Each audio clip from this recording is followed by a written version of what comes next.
in chains. All this time with you, I took the pain. Knew that it was wrong to stay.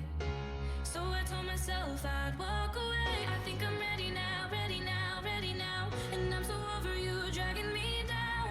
Just wanna let it out, let it out, let it out.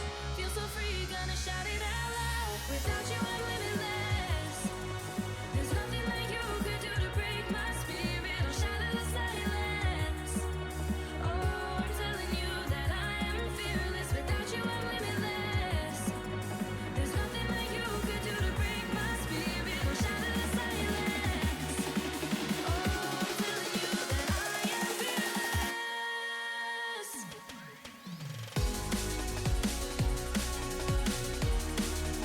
I am fearless. I am fearless. I am fearless.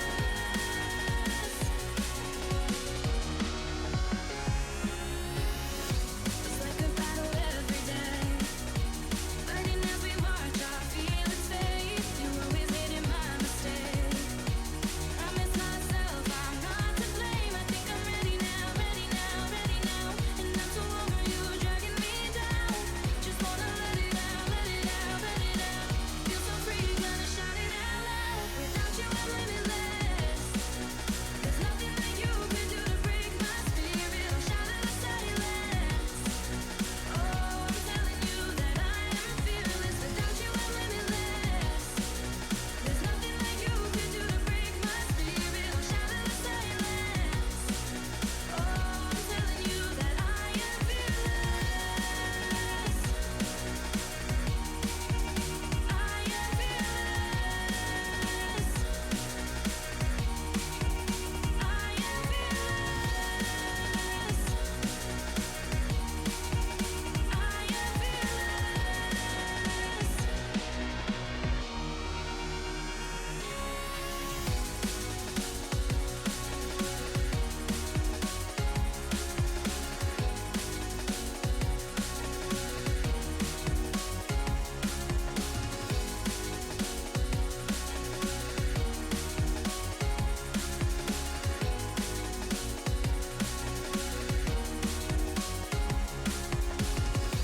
Felt like I was stuck in chains.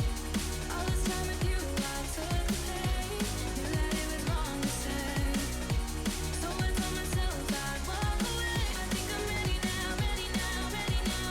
And I'm so over you dragging me down. Just wanna let it out, let it out, let it out. Feel so free, gonna shout it out loud. I will shatter the silence. Oh, I'm telling you, I'm telling you.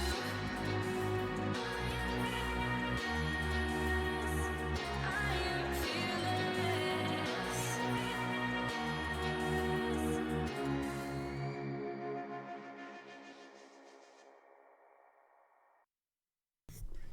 Welcome one, welcome all to the PBE Season 43 Semifinals stream.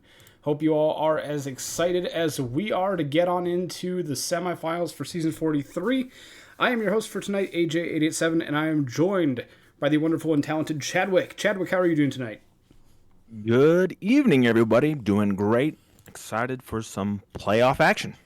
You and me both. So first of all, big thank you to both Don't Cut the Block Dragon and Nazbase for subscribing. Much appreciated to both of you. Looks like we have a hype train going, so go ahead and keep on subscribing and gifting if you want to keep that hype train going and getting that to the next level. We have our crawler down at the bottom as always. I'll be trying to update that throughout the night with the scores for the I guess the scores of the series for the semifinals tonight. We have both the Legends and Champions Conference finals, and then we have the Minors semifinals with 4 new teams to the Minors semifinals from last year anyway. So as we get on into things, we're going to go ahead and do a quick preview of each of the lineups before we actually get into quick simming any of the games. This will allow for any of the general managers to keep an eye out for any incorrect or inconsistent things in their lineup. So we'll go ahead and start off with the Legends Conference Finals. The Toronto Pathfinders are the home team in this series, hosting the New York Voyagers. A big thank you to Dirk Diglett for gifting 5 Tier 1 subs. Much appreciated. Thank you very much, Dirk, for 5 gifted subs. As I was saying, Toronto Pathfinders, the number 1 seed in the Legends Conference, are going to be hosting the number 2 seed, the New York Voyagers. Toronto, this is their second straight semifinals appearance after having never been to the semifinals before. And every time that they've been to the playoffs so far, meaning these last 3 seasons, they have been eliminated by the team that they are facing up against tonight, the New York Voyagers. They lost in the semifinals last season to them 4-3, and are looking for a bit of revenge ball here to try and make it to their first ever World Series. Meanwhile, the New York Voyagers are the current reigning champs and are the 2-time in a row World Series champs in season 42 and 41. So they'll be looking to be the only the fourth team in PBE history to win 3 straight. But in order to do that, they need to get there to the World Series, and the Toronto Pathfinders are going to be standing in their way. Meanwhile, over in the Champions Conference, we have Lunar Base Space Rangers visiting the Cancun Toros, another 1 and 2 seed matchup between these 2 teams. Cancun Toros, the number 1 seed. Last season, they lost to Lunar Base 4-2 in the semifinals. Lunar Base looking to make it to the World Series for the 3rd straight time, and they're still looking for that first World Series W. They're still one of only 3 teams in the PBE to have never won the World Series, the other 2 being Buffalo and Toronto. But they've made it there quite a few times, and we'll see if they can make it back there tonight. So those are our majors matchups. We also have 2 minors semifinals. First up, we have the Brew City Bears, the number 5 seed, facing off against the number 2 seed, the California Firehawks, who will be hosting. Brew City Bears, this is the first time back in the semifinals since they won it all back in season 36, and they beat the Dillos in an upset to get to this point, 3-2 in the first round. Meanwhile, on the side of California, it's their first time back in the semis since season 37, and the first time back in the playoffs period since season 39. So it's a big, exciting time for the California Firehawks fans who haven't seen their team in the playoffs for a few seasons now, and they're off to a good start. But they were off to a good start in the regular season and got the first round bye that they needed to make it straight to the semifinals here. And on the other side of the bracket, we have the Anchorage Wheelers and the Louisville Lemurs. Lemurs, the number 1 seed in the minors this season, and this is their first ever in franchise history number 1 seed in the playoffs. They got the first round bye to the semifinals like the California Firehawks did, and they're the only minors team to have never won the World Series. So coming in as the favorites this playoffs as the number 1 seed, will they be able to make it to the World Series and get their first ever franchise win? Or will the Anchorage Wheelers, who beat Chicago 3-1 to get here in an upset, make it back to the World Series for the first time since season 32 and try and win their first World Series since season 11? So those are our 4 matchups for tonight. I'm checking the playoffs server, not seeing anyone pinging me for any issues. For the starting lineup. So we'll go ahead and get started then. Chadwick, you want to take us through the first box score here for the Legends Conference? Yeah, let's do it. Let's see how this shakes out. Drum roll, quick play. And the result is in. A road win lifts New York to a 1-0 lead in the conference finals. It looks like a 2-run homer there by Moose in the 5th inning was a key highlight of the game. Cove, 2 for 4. A couple guys with 2 TGP, 2 for 3. But Moose, 2 RBI and a winning effort. Pitching wise for New York, Parco. 6 2/3, 1-run ball. That's very good playoff baseball. And then a save of 2 1/3. Not quite a 3-inning save, but 2 1/3 for Ness, and a really good playoff performance out of the bullpen. Losing wise, let's take a look at Toronto. See if they have anybody who stood out. Doesn't. And a losing effort, Mills was 2 for 3. Johnson Jr., who had a great regular season, was 2 for 4. And no RBI for anybody. Pitching-wise, a strong effort for Expect Your Welcome. 2 7 2/3 with 3 earned runs, and then Maurer in a little mop-up role didn't give up any runs. So looks like we have probably a good series on our hand here. Absolutely. Now, once we cross the bracket here to the Champions Conference, we'll see game number 1 for the conference finals. And the winner of game number 1 of the Champions Conference Finals between Lunar Base and Cancun is going to be the Cancun Toros, who take an 8-7 victory here. 13 hits for them in this one. 3 RBIs for Zodiac Blue Sky, the first round MVP from the Toros. Ozzo will grab 2 hits and an RBI at the bottom of the order as well. On the side of Lunar Base, big day for Allison Chains, who goes 3 for 5 with 2 runs and 4 RBI, and Blair Boyant, who knocks in 3. 2 home runs for Chains on the night, both of them 2-run shots. Mano Wright will take the loss. The win will go to Ryan Knock of Cancun. Montana gets the hold, Wheeler the save, and Allison Chains will be your player of the game. Loss goes to Mano Wright. So we already have the first results. So Majors GMs, if you have any changes to make for Game 2, please let us know. Even if you're letting it ride, please let us know in your playoff channels so that we can keep moving along. As a reminder, stamina checks will only be for those who have a yellow or red icon next to their name to help keep things moving, unless you specify otherwise. We'll head to the minors to quick sim their first games of their semifinals. And as a reminder to anyone who I probably should have said this at the top, but a reminder to anyone who doesn't know, or I should say, reminder to anyone who's forgotten, or information for anyone that doesn't know. We do quick sim all of the games up until the elimination games. Which once a team is on the brink of elimination, we will watch every single game from then on out for that series. So we're going to keep on quick simming until one of the teams reaches 3 wins in any of these series, and then we'll start streaming some games as well. Chadwick, you want to take us through the first one here? Let's do it. Alrighty. Drum roll. And the Brew City Bears get a road win to take a 1-0 lead over the California Firehawks. It looks like they had a very productive middle of their order with Legg, Argent, Torres, Patterson all driving in runs. We've got a home run from Argent, a triple from Patterson for the Firehawks, who had 5 RBI themselves.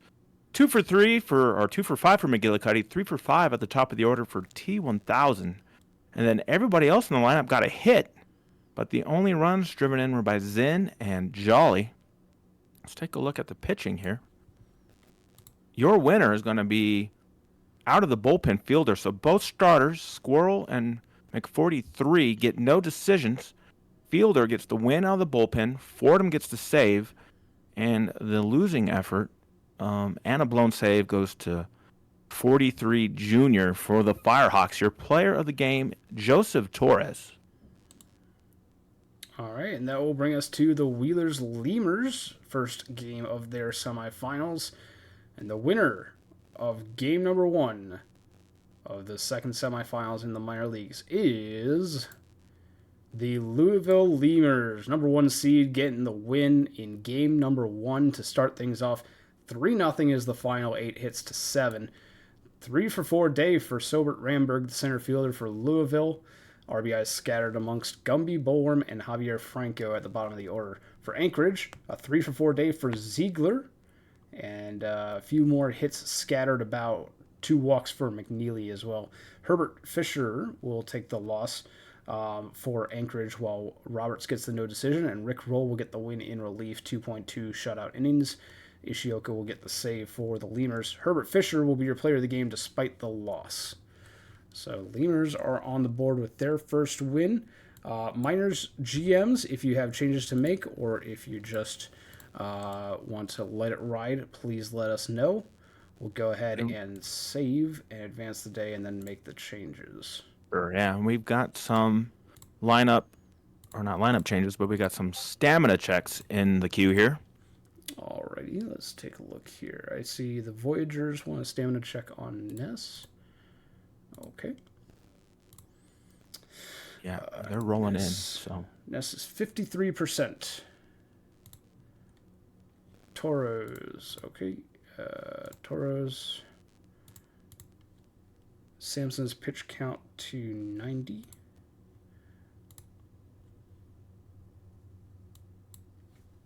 There we go. And remove Stroh's pitcher count. Okay.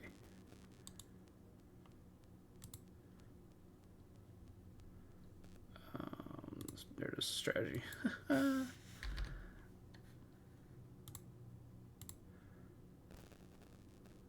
right, pitch count has been removed for Stroh. Any other changes, Toros? Let me know. Space Rangers say stamina for 2 of their pitchers. Can do. Said Benji and Dirt. Dirt is at 58% as a relief pitcher, 6% as a starting pitcher.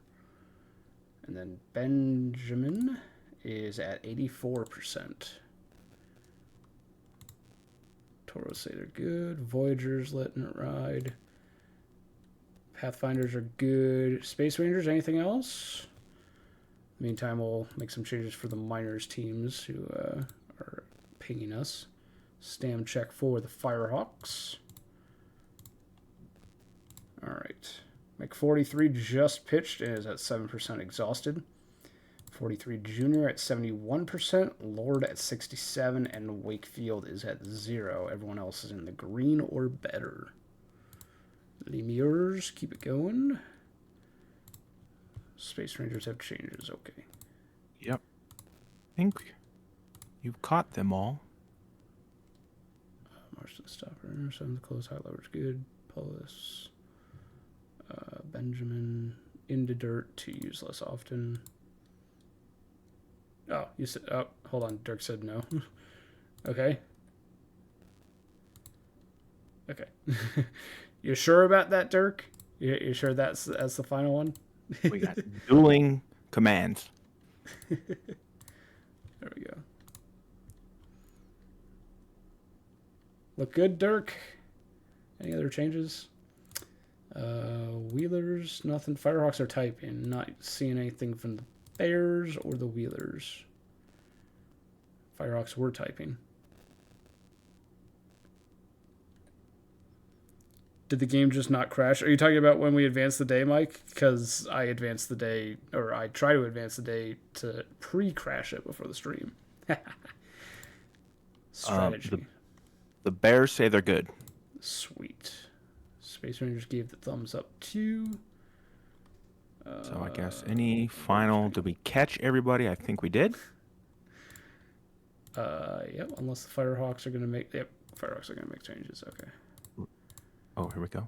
Okay. No, I'm not seeing anything from the Wheelers, so we'll do theirs last just in case they have anything, but other than that, we should the Voyagers want chaos mode off, so.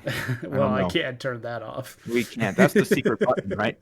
Yeah, that's the secret sauce. Girk Biglet to Stopper and 8th and close. No secondary. Dusty Conklin to middle normal special. Oh, right there. Middle normal for both 43 Junior and Pitt.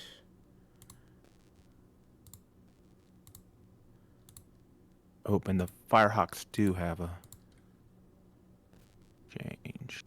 Oh, you're on it. Yeah, that's what I'm working on. Yep. All right. to middle relief used less often. And closer. And then Wakefield to none specified. Avoid high leverage. And nothing on Wakefield. Got it. Does that look good, Caleb? And then you said swap Cove and Schlossberg. Okay. Dunzo. Does that look good? Cove is currently due to pitch next. Now with the swamp. I need the Venmo Brobes. What does that mean? What? I think it's a misprint, maybe. Oh, is that supposed to be bribes? Venmo bribes? I mean, there we go. Yeah. No, we are the highest integrity here. Live card. We would not do such a thing. Or AJay wouldn't. Coast PC 295. I'm losing my mind. 95. There it is. 95. Okay. All right. Firerock say then they're good. So everyone else should be good except for the Wheelers. If they had any changes, they can make them later. We'll go ahead and do the majors first. And we'll start things off with game number 2 of the Legends Conference Finals. PDV2 taking on Starscream on the mound. New York leads the series. Will they go up 2-0 or will Toronto tie it up? Game number 2 of the Legends Conference Finals is going to go to the New York Voyagers. They take the 2-0 lead in the series, a 6-2 victory on the road against the Pathfinders. 7 hits apiece, 4 RBIs for Squints Palidorus on a grand slam. 2 hits and an RBI from Joey Moose. On the side of Toronto, the sole RBI coming from Bob Catter, the DH. Brinkley Jr. will grab 2 hits. Starscream takes the loss on the start, despite the quality start. Kelvin Gausman will get the win, 2.1 no-hit innings, 2.1 perfect innings in relief. And Starscream will be your player of the game, despite Toronto being the losing team here. New York, early 2-0 lead for them. All right, Chadwick, you want to take us through the Champions Conference game 2? Oh, real quick, thank you to Paz for gifting 5 Tier 1 subs. Much appreciated, Paz. Yeah, Sorry, I saw Chadwick. that. No, it's good. Keep the subs coming, right? Yeah. Yeah, let's see. Can the Toros extend their lead to 2-0, just like the Voyagers? Survey says yes, and a dominant 9-0 win for Cancun, scoring runs in the 2nd, 3rd, 4th, 5th, and 6th to take a commanding lead in the game. For the winning side, let's see here. 2 RBIs from the leadoff position from Gonzalez. An RBI from Jingleheimer Schmidt. Greenwald with an RBI. And then 3 RBIs in the bottom of the order from the second baseman, Byrne. Schmidt had a home run as well. Your winning pitcher for the Toros is Sampson. The loss goes to Macarena. And we had no save, obviously, with the scoreline being the way it was. And your player of the game is the starting pitcher for the Toros, Sampson, who went 6 1/3, gave up no runs and only 2 hits. Can you imagine if a 9-run lead qualified for a save? That'd be pretty interesting. Everyone gets saves all the time. All right, so let's go ahead and head on into the minor league semifinals now with the Brew City Bears and the California Firehawks. Brew City leads the series 1-0. Carl Johnson takes to the mound for the Bears. Cali Cove takes to the mound for California. Brew City leads the series 1-0. Will they take a 2-0 lead, or will California tie it up? Will we have our first 1-1 series after this game? Let's find out right now. Game 2 will go to the California Firehawks. We do have our first tied series, I should say, at 1-1. after California takes game number 2, which means the 12 stream game dream is dead. We won't be streaming 12 games tonight. But a 5-1 victory for the Firehawks here in game number 2. 3 RBIs for Daniel Archer, 3 for 3 day for T1000, both on the side of California. For Bruce City, a 2 for 4 day for Torres, and James will go 2 for 3 with an RBI and a run scored at the bottom of the order. Johnson will take the loss for Bruce City, while Cove will get the win for California, only allowing 1 earned run on 7 innings pitched, and T1000 will be your player of the game. 24-hour stream, please no. No, that's good for like auto racing, but in Europe, but not for PBE streams. Oh. All right, Chadwick, you want to lead us into the Wheelers-Lemurs game 2? Yeah, let's see. Can we get I'm going to go with a 1-1. Let's tie this up. All right. Make things interesting. Let's see. Wow, you called it. And we did. Well, 50-50 chance. The Wheelers get a 2-1 win on the strength of a 2-run inning in the second. That's all they needed. That's all they needed. No scoring after that. Pretty sparse with the hitting. 5 hits, 1 RBI is all. So it'd be interesting to see how they manufactured those runs. Must have been some errors, perhaps. The center fielder went 1 for 3 with an RBI. Pitching-wise for Anchorage, the win goes to Guzer. The starter, Dirk, got a no decision, while Louisville, Eshelman Jr. takes the loss. 6 1/3, only gave up 2 runs, but takes the loss. And then Kinsella gets the save for the Wheelers. Your player of the game is Eshelman Jr. in a losing effort. So that shows you that. Sorry, go ahead. Not a lot of hitting going on when the losing pitcher is your player of the game. Yeah. But another tied series. So, yeah, minors are looking very interesting. Absolutely. We have 1-1 ties in the minors and 2-0 leads in both the major semifinals. We'll go ahead and save and advance today. Right, and the changes are coming in. Absolutely. It's a travel day, so we'll just go ahead and quick send that as well.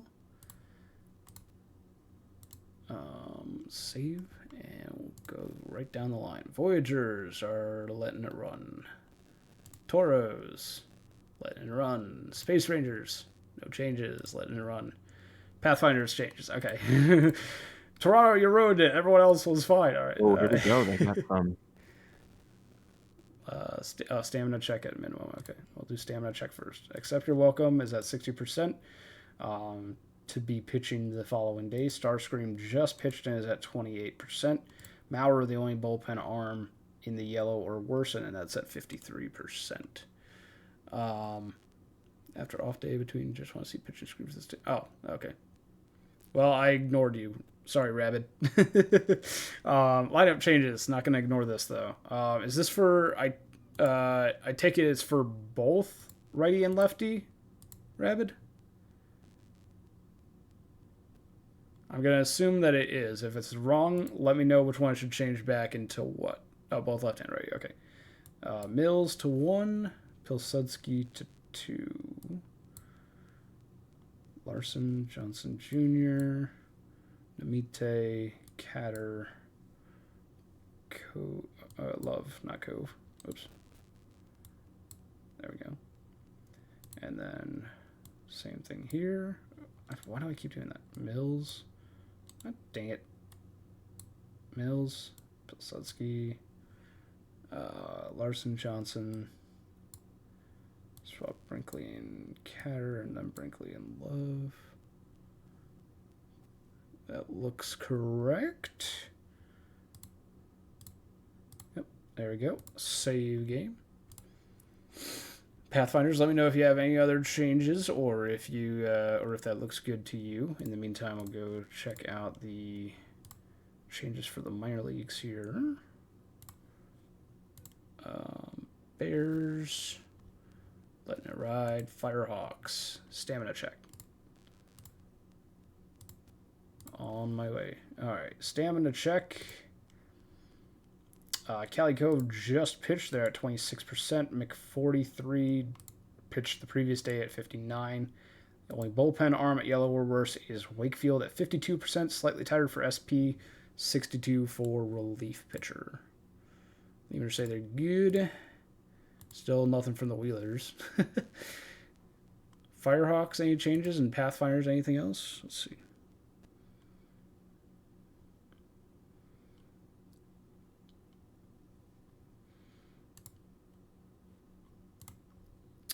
Firehawks. Yep, one change. Wakefield, okay.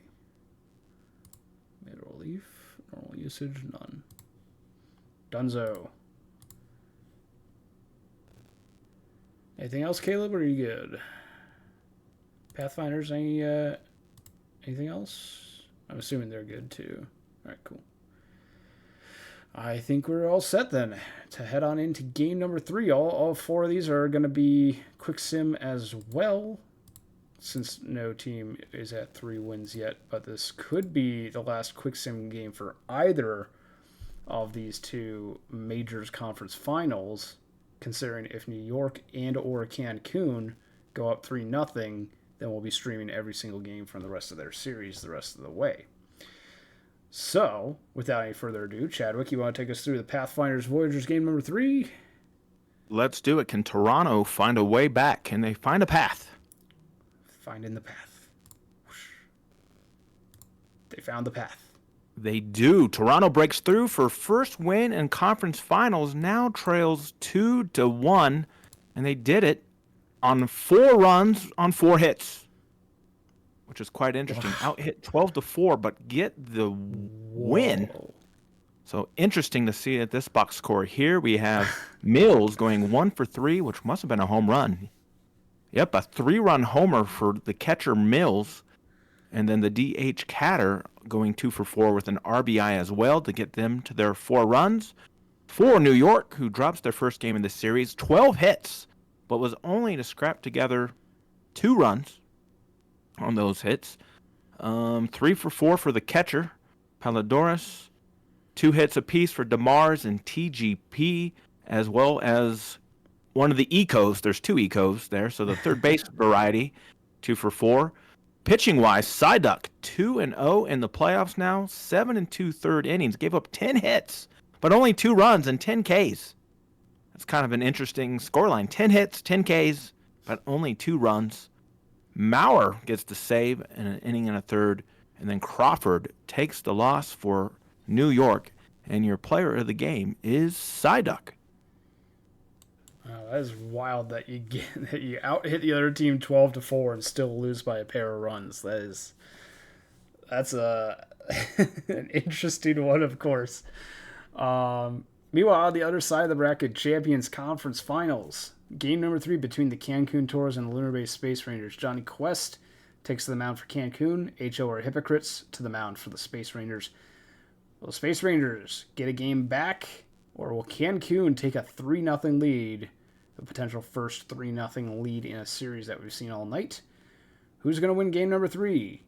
The winner is Cancun Toros. 3-0 on the series, 3-0 on the game, game 3. So we will be watching the rest of this series, whether the Toros get game number 4 or whether the Lunar Base Space Rangers complete the reverse sweep, which they will need to accomplish in order to make it back to the World Series. But the Toros, 3-0 out hitting the Space Rangers 6-3. Only 3 hits mustered by the Space Rangers. Alvarez gets a hit and a walk. Cross Erickson walks twice. No one else reaches base more than once. On the side of Cancun, a 3 for 4 day with 2 runs and 2 RBI from Schmidt. And Greenwald will tack on the 3rd RBI. Quest gets the win, knock the hold, and Wheeler will get their 2nd save of the postseason. Hypocrites will take their first loss of the postseason. And Johnny Quest will be your player of the game on the start. 5.2 innings pitched. No earned runs given up by the starter for Cancun. Go ahead and update the crawler here. And then we'll head to the minor leagues for game number 3 of those 2 series. Yeah, and while you update the crawler, I do appreciate the bunting. The bunting? That you got on there. Yeah. What do you mean?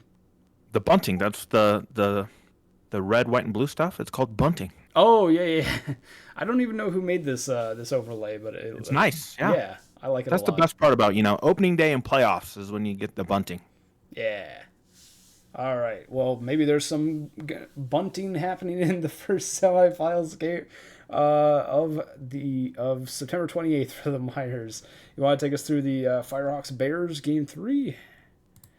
Let's do it. Series tied at 1. Who is going to win an important game 3 to break the tie? And it's going to be the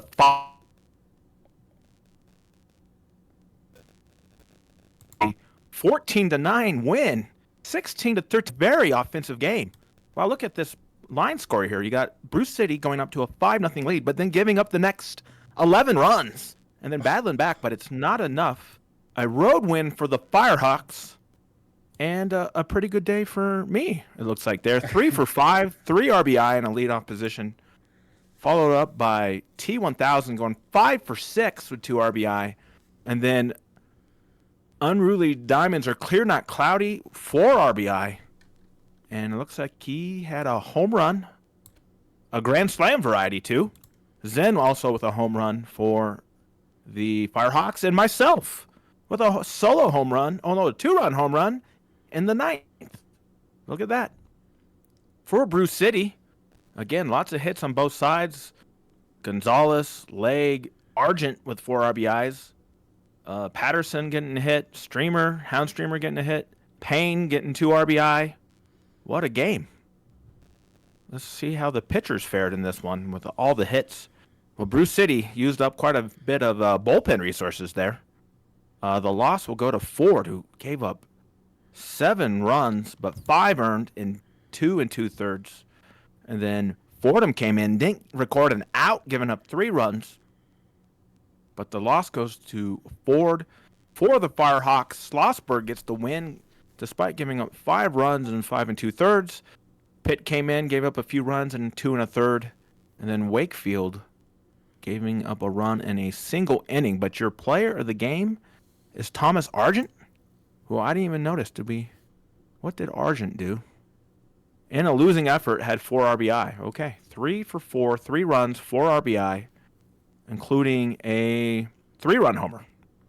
So an interesting choice there. But the big news is the Firehawks break the deadlock and go up 2-1. And T1000 also tying the minor league playoff game record for hits with 5 too in the special notes there. That is what a good catch on that. Well. All right. Well, California is going to take the 2-1 lead in that series. Who's going to take the 2-1 lead in the other series? Lemurs Weathers, Mata, and Guy Manuel Loire will be taking to the mound for their respective teams. Who's going to win game number 3 and take the 2-1 lead? Let's find out right now. The winner of game number 3 is the Louisville Lemurs, the number 1 seed, taking the 2-1 lead. Tonight, it is a 7-5 victory on the back of a 6-run 7th inning for Louisville. 3 RBIs for Sabotage on the 2 for 5 day.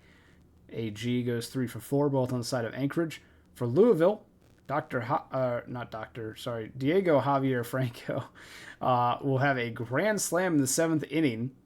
We have 3 hits from Kruger, the left fielder, and 2 RBIs from Randberg. Roll will get the win. Bubbles their first save of the postseason, and Lohr will take their first loss of the postseason.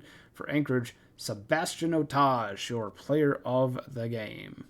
Yeah, congrats on the doctorate. Yeah, I just gave Javier Franco a honorary doctorate, I guess. Or maybe not honorary, maybe it's a legit one, who knows. Louisville taking the 2-1 lead in their series. Updating the crawler here. And that will do it for September 28th. We'll save and advance the day. If you have changes to make, let us know, GMs. Yep, you got a bunch in the queue here. They're pouring in. We got New York, Space Rangers, Pathfinders, Firehawks all chiming us. So again, if you're good to go, still chime us so we know. Benjamin at 60%. This is for Lunar Base. 60% for Benjamin Dirt. 71% on RP, 58 for SP. All right. Scheduled starting pitcher is 100% rested. Marston, 89. Tours 1 RP stam check. Yes, we can do that. Let's see. Quest and Sampson are starters, so Knock is at 53%. Wheeler is at 58%. Everyone else is green or better. Pathfinders are good for game 4. Voyager said they're good. Space Rangers, anything after the stamina checks? And Toros, same question, I guess.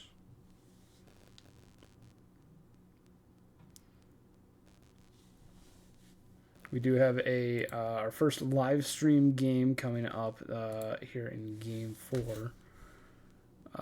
We do have changes for the Space Rangers.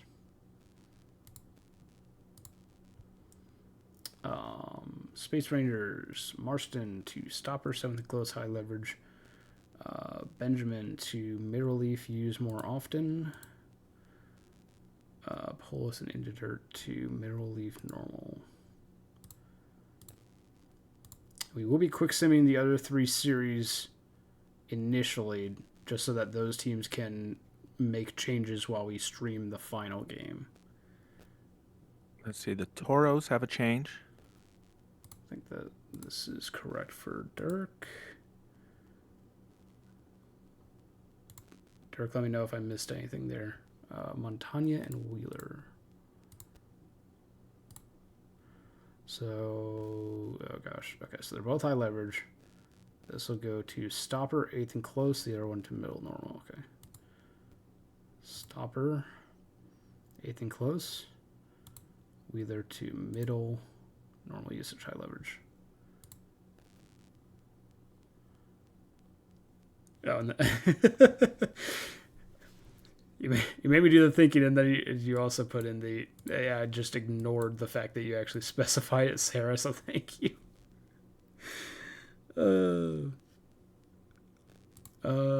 Yeah, no problem. Space Rangers gave the thumbs up, so they should be good. So I think all the majors teams should be good. Minor league teams, any changes? Lemur said that they're good. Stamina. We have a Firehawk stamina check. Okie dokie. Can do. Is all I see. Check the rest here. Pit is at 7% SP, 23% RP. Scheduled starters at 100. Sim Wakefield at 41%. Everyone else in the bullpen is green or better.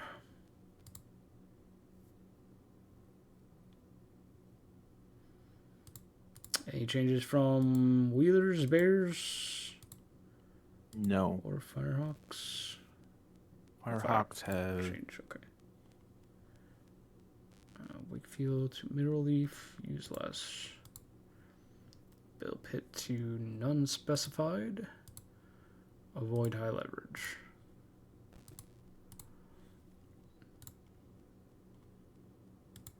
There you go, Firehawks. Any other changes? They said all good, okay. Excellent. And Reno, no.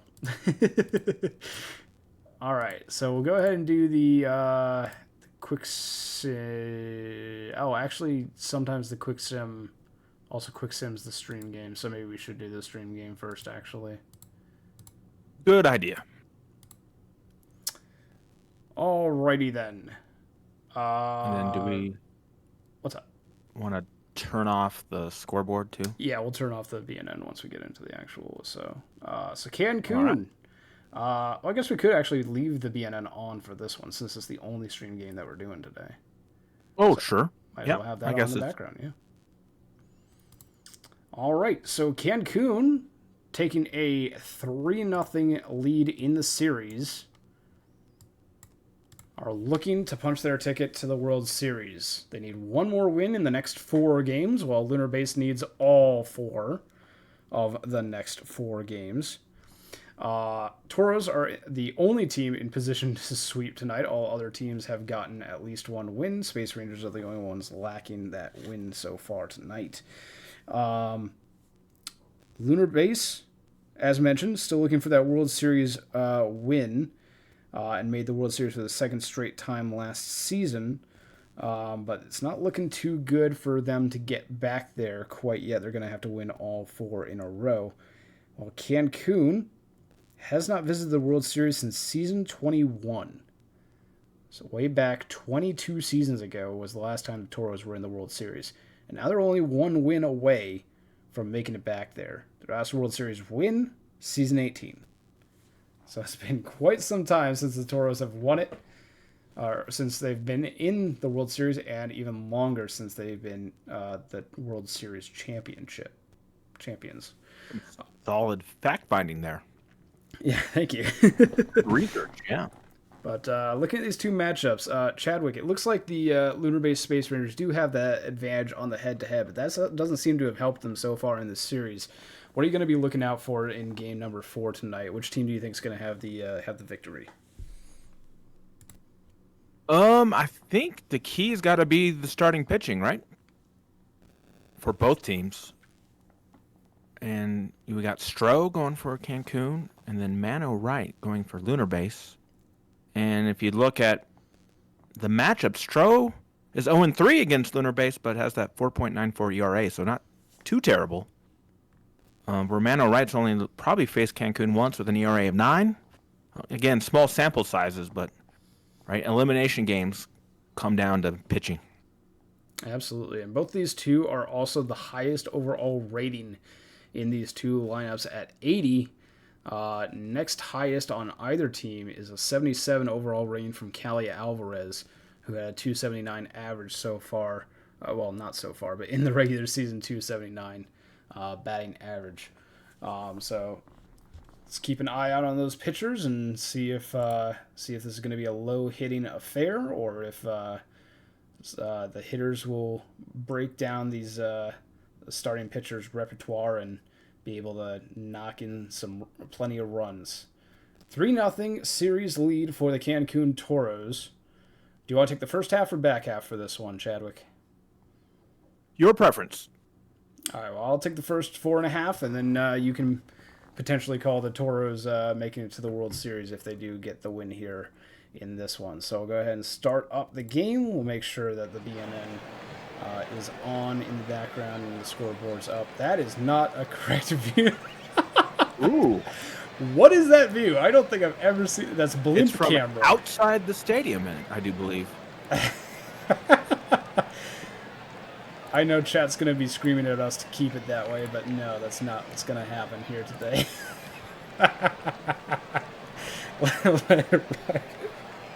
For the Hubble Space. I don't know how it defaulted to that, but here we go. We are going to be underway. Game number 4 of the conference finals. All or nothing for the Lunar Base Space Rangers.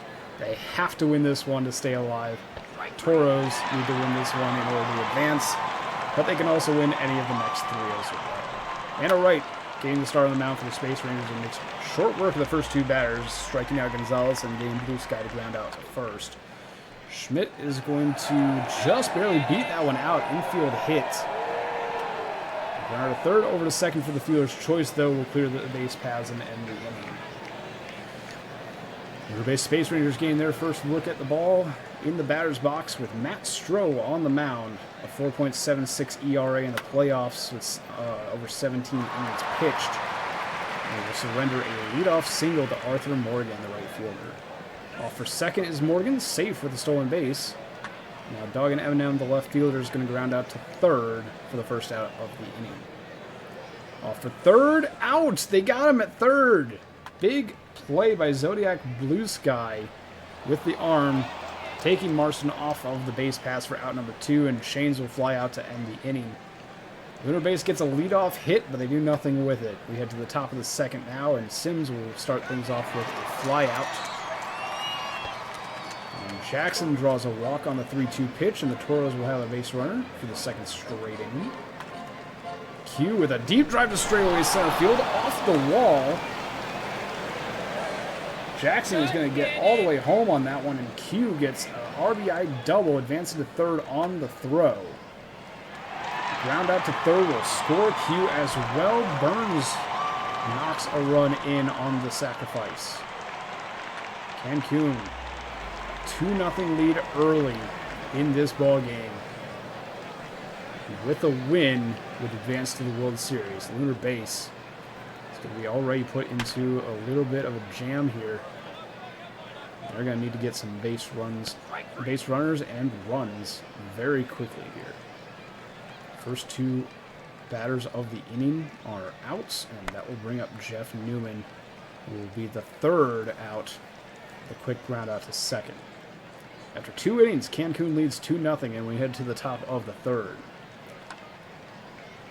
Man, all right. It's going to get a foul out from Jordan Gonzalez, and that will bring up the catcher, Blue Sky. Blue Sky was the series MVP in the first round. They're 0 for 2 tonight.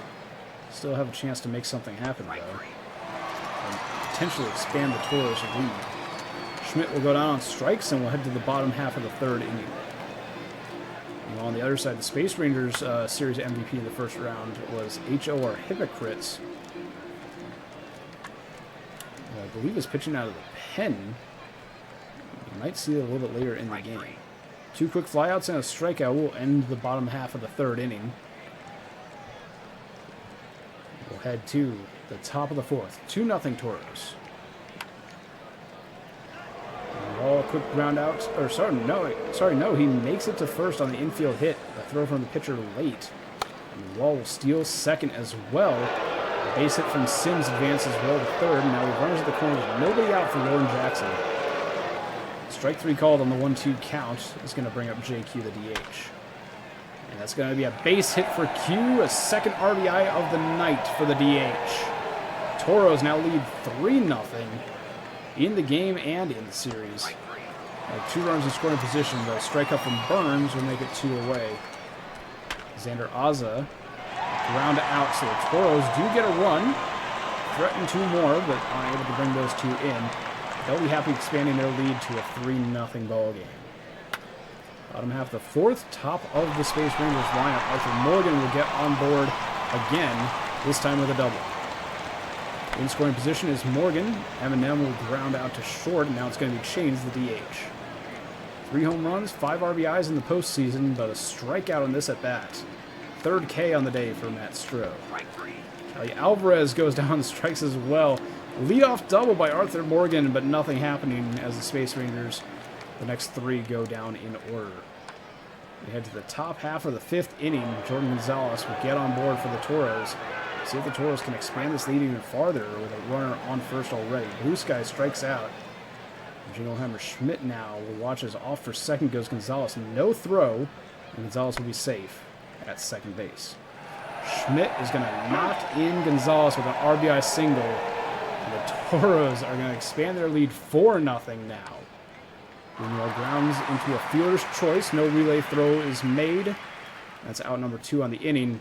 But a caught stealing by the catcher Alvarez will end the top half of the 5th inning. 4-0 Cancun, and Chadwick will take you the rest of the way. Okamoto will step in and ground out to the pitcher as Lunar Base looks to get forward here. Newman, the second baseman, will strike out against Stroh. And now Erickson, the center fielder, will ground out 4-3. And through 5, the Toros are up 4-0. Mannerite is still on the mound for Lunar Base. And he's going to get Sims to fly out to right field. Jackson will now step in and get a base hit just in front of the center fielder. Q, the DH, will strike out. And with 1 on and 2 out, Burns, the second baseman, will strike out on a check swing.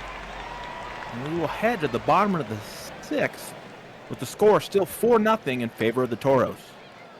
Boyant, the shortstop, will get the out as the pitcher covers for the Toros. And now we have a run on the board for a gigantic blast by the 9-hitter. Rake in the lake gets Lunar Base on the board, and now we might have ourselves a ball game at 4-1. I'll bring up the top of the order. Morgan will ground out for the second out, and Eminem will step up, get a base hit to center field, and now Chains will have a chance to do some damage, but grounds out 4-3. But Lunar Base, with a mammoth home run straight to center, gets on the board. It's 4-1. As of the center fielder, and against a new pitcher right in the dirt. And we fly out the left field for the first out of the game. And Gonzalez, the leadoff hitter for the Toros, steps in and flies out straight to center to bring up the catcher, Blue Sky, who will get robbed of a hit. The second baseman, Newman, robs Blue Sky of a hit.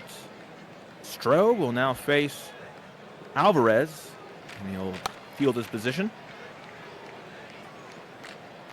Ocavado flies out to right field, and now Newman, who just made a great defensive play, will strike out looking. Stroh is having a solid game. We will now go to the top of the eighth, with Jingleheimer Schmidt will get a base hit to lead off the inning as Cancun is looking for insurance runs. And now we have a wild pitch. They'll get the runner to second. Ooh, but the wall strikes out, can't move the runner over. Sims with a runner in scoring position will get a base hit. Will they send the runner? No. We got him cornered with one out. That'll bring up Jackson, the shortstop, who will strike out. Now it'll be up to the DHQ to drive in that insurance run against a new pitcher. And it happens. The run's in, but nailed at third. Alexander Benjamin gives up the run, but the right fielder nails the runner at third. It's 5-1 Cancun, as Erickson, the center fielder, will step in against Ryan Knock, the new pitcher for Cancun, who will lead off with a strikeout. Buoyant, the shortstop, will strike out. And now Rake in the Lake, who hit a mammoth home run, is going to probably need to get another hit here. And he will fly out to left field. And we will go to the top of the ninth, where Cancun is on the doorstep of the World Series. And there we go. That's some insurance. No! The track. Burns flies out the deep left. Azza will right now 4-3. That'll bring up Gonzalez, the leadoff hitter, who will strike out. And here we go. Lunar Base needs 4 runs to tie, 5 runs to win.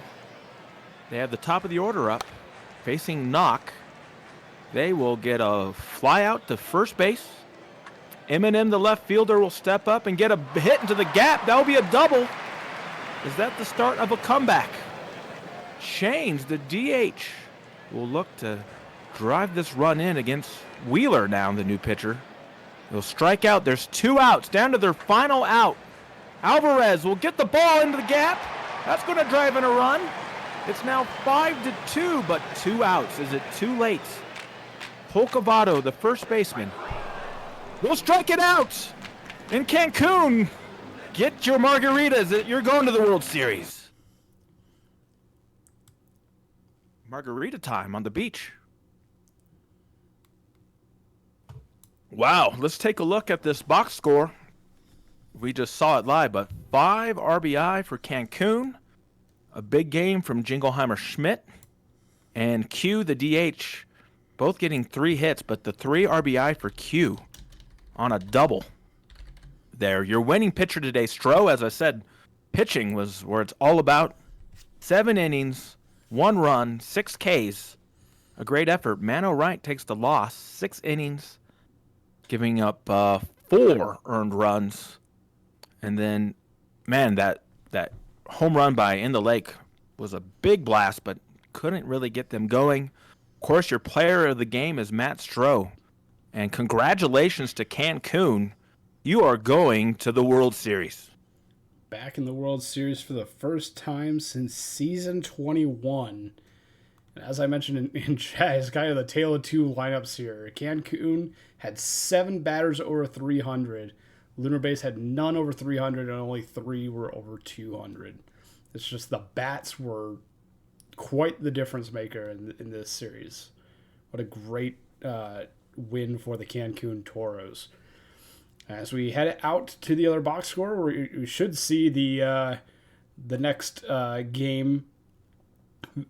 New York leads Toronto 2-1. Is New York going to take the 3-1 lead, or will Toronto tie it up We actually didn't see anything happening in the BNN because it happened much later in the day. Didn't realize that. But the winner of game number 4 is going to be the Toronto Pathfinders to tie this one up at 2 apiece. 3-2 victory for the Toronto Pathfinders as they take game number 4 and tie this series up. 2 hits and an RBI for James Dion at the top of the New York order. 2 hits for Errol Cove, the right fielder, at the bottom of the order. For Toronto, though, 2 hits and an RBI each for Kevin Larson, Dina Mate, and Bob Catter. Accept Your Welcome gets the win, only allowing 2 earned runs on 8 innings pitched. Maurer will get their second save. Parco will take their first loss of the playoffs. And what can I say? Accept Your Welcome is your player of the game. So Toronto evening the series up at 2 games apiece. So already after... We have a... What's up? Oh, sorry. We have a question in the chat about who won the series MVP in the Cancun series. Good question. The series MVP is John Jacob Jingleheimer Schmidt of the Cancun Toros.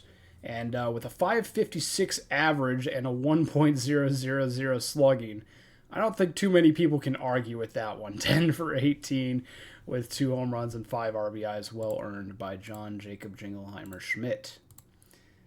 So after 4 games, we have 1 series decided and 1 series tied at 2 in the majors. Let's take a stroll to the minor leagues and see what's going on there.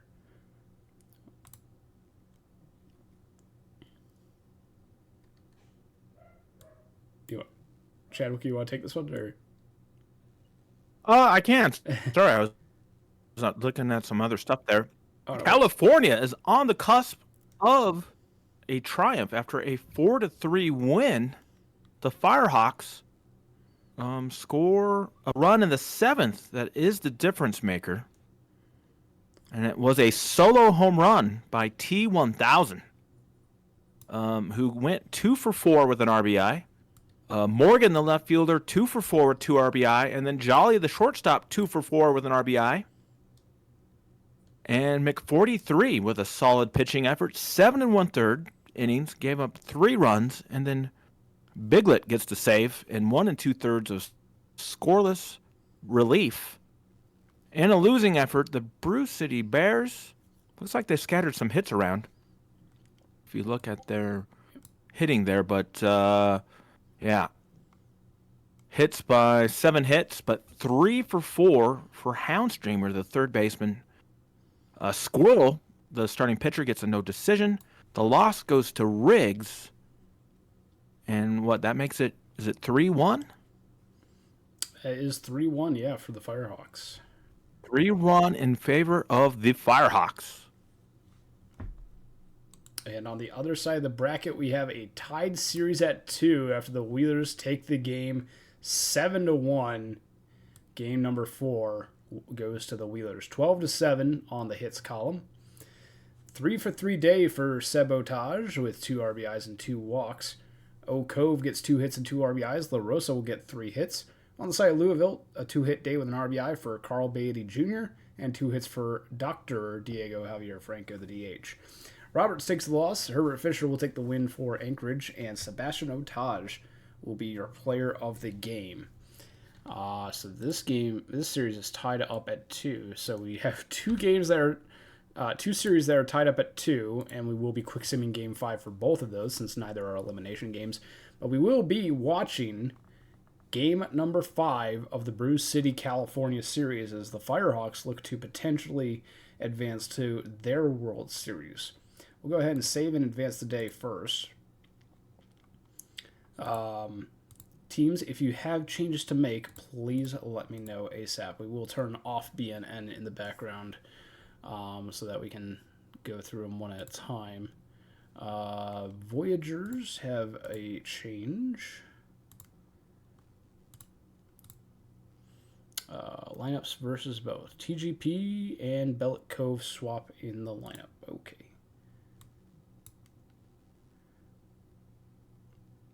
And then same thing for the other. TGP to 2, Bellet Cove to 6. There we go. Save. Anything else, Voyagers? Or are you good? Pathfinders say they're good. Firehawks want a stamina check on Biglet specifically. We can do that. Biglet is at 67%. Caleb. Any other changes from any of the minor league teams? Majors, Voyagers want a stamina check on the bullpen? Sure.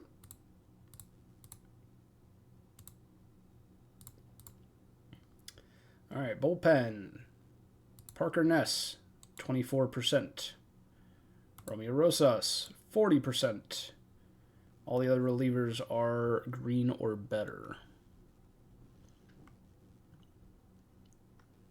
Any other changes, Voyagers? Any minor league team changes? Let us know if you do.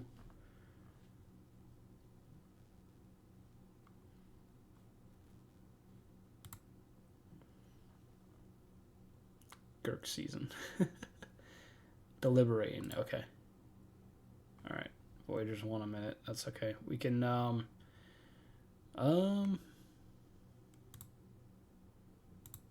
Oh, okay. Firehawks have changes, so that's perfect. Go ahead and make those changes first. 43 Junior to stopper 8th close. There we go. Biglet to middle normal. Looks good. Conkling is still good. Lord. Middle normal closer. Wakefield, middle less often is already good. And same thing for Pitt. Did I miss anything, Caleb, or does that look good for you? Let me know if there's anything I missed or if there's anything else you want to change. Sweet. Thank you. Still nothing from the Wheelers, Bears, or Lemurs. And Voyagers are deliberating and typing at the moment.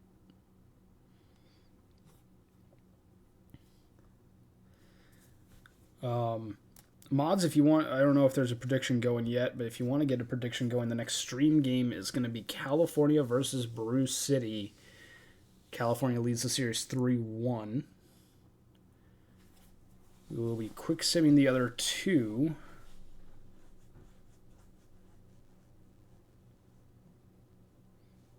AJ thinks we haven't been betting. I don't know. On my screen, there's no prediction going. Maybe there is a prediction, but my phone is weird. Oh, there is a prediction. Okay. Never mind. Who wins, Bears or Firehawks, is the prediction. For some reason, my phone wasn't seeing the... We're degenerates. Yeah, for some reason, the prediction isn't showing on my phone. Okay. Yeah, sorry. I've got it up on my second screen here, so I'll monitor these. Gotcha. And thank you to the mods for their work tonight. Absolutely. Mod team always the MVPs. They're awesome. Parker Ness changed to middle relief, use less often. Okay. Use less. And then Patey is going to get some strat changes. Pitch count to 105. And hook to +3. So that's 1, 2, 3.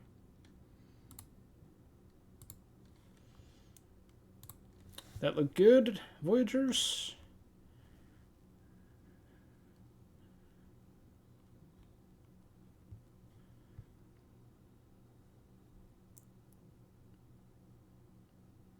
No comment from them, so I think they're probably good.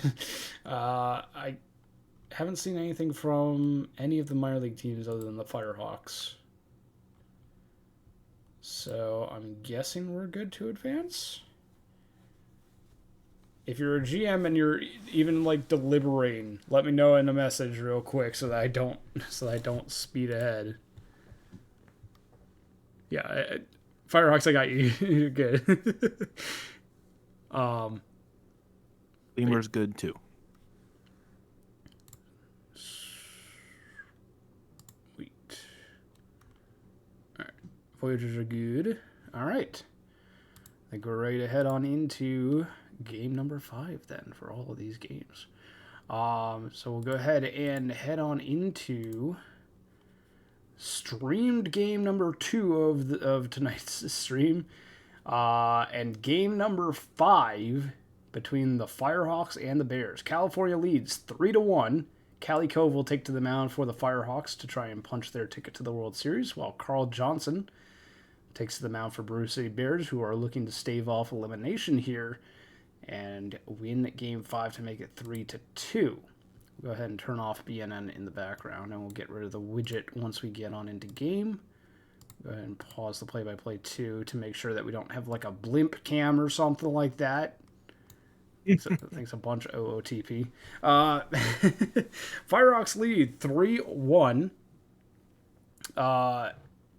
And the head-to-head is fairly close, actually. 5 Firehawks, 4 Bears, and 1 tie in the pitcher position.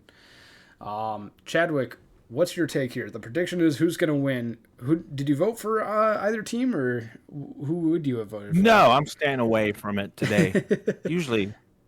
Usually if I'm broadcasting, I will, throw some points at it. But today I'm not. Okay. Again, it's always pitching, right? It's an elimination game. You got to have strong pitching. Looks like here that, right, Bruce City might have a chance to keep this series going with Johnson having a good ERA on the season and some success against California. Absolutely. But Cove is no slouch either, so we'll see. Yeah, we got the number 5 seed Bears versus the number 2 seed California. California did get that first round bye, so it's possible that they are a little more rested than the Bears, as shown by the 3-1 lead in the series.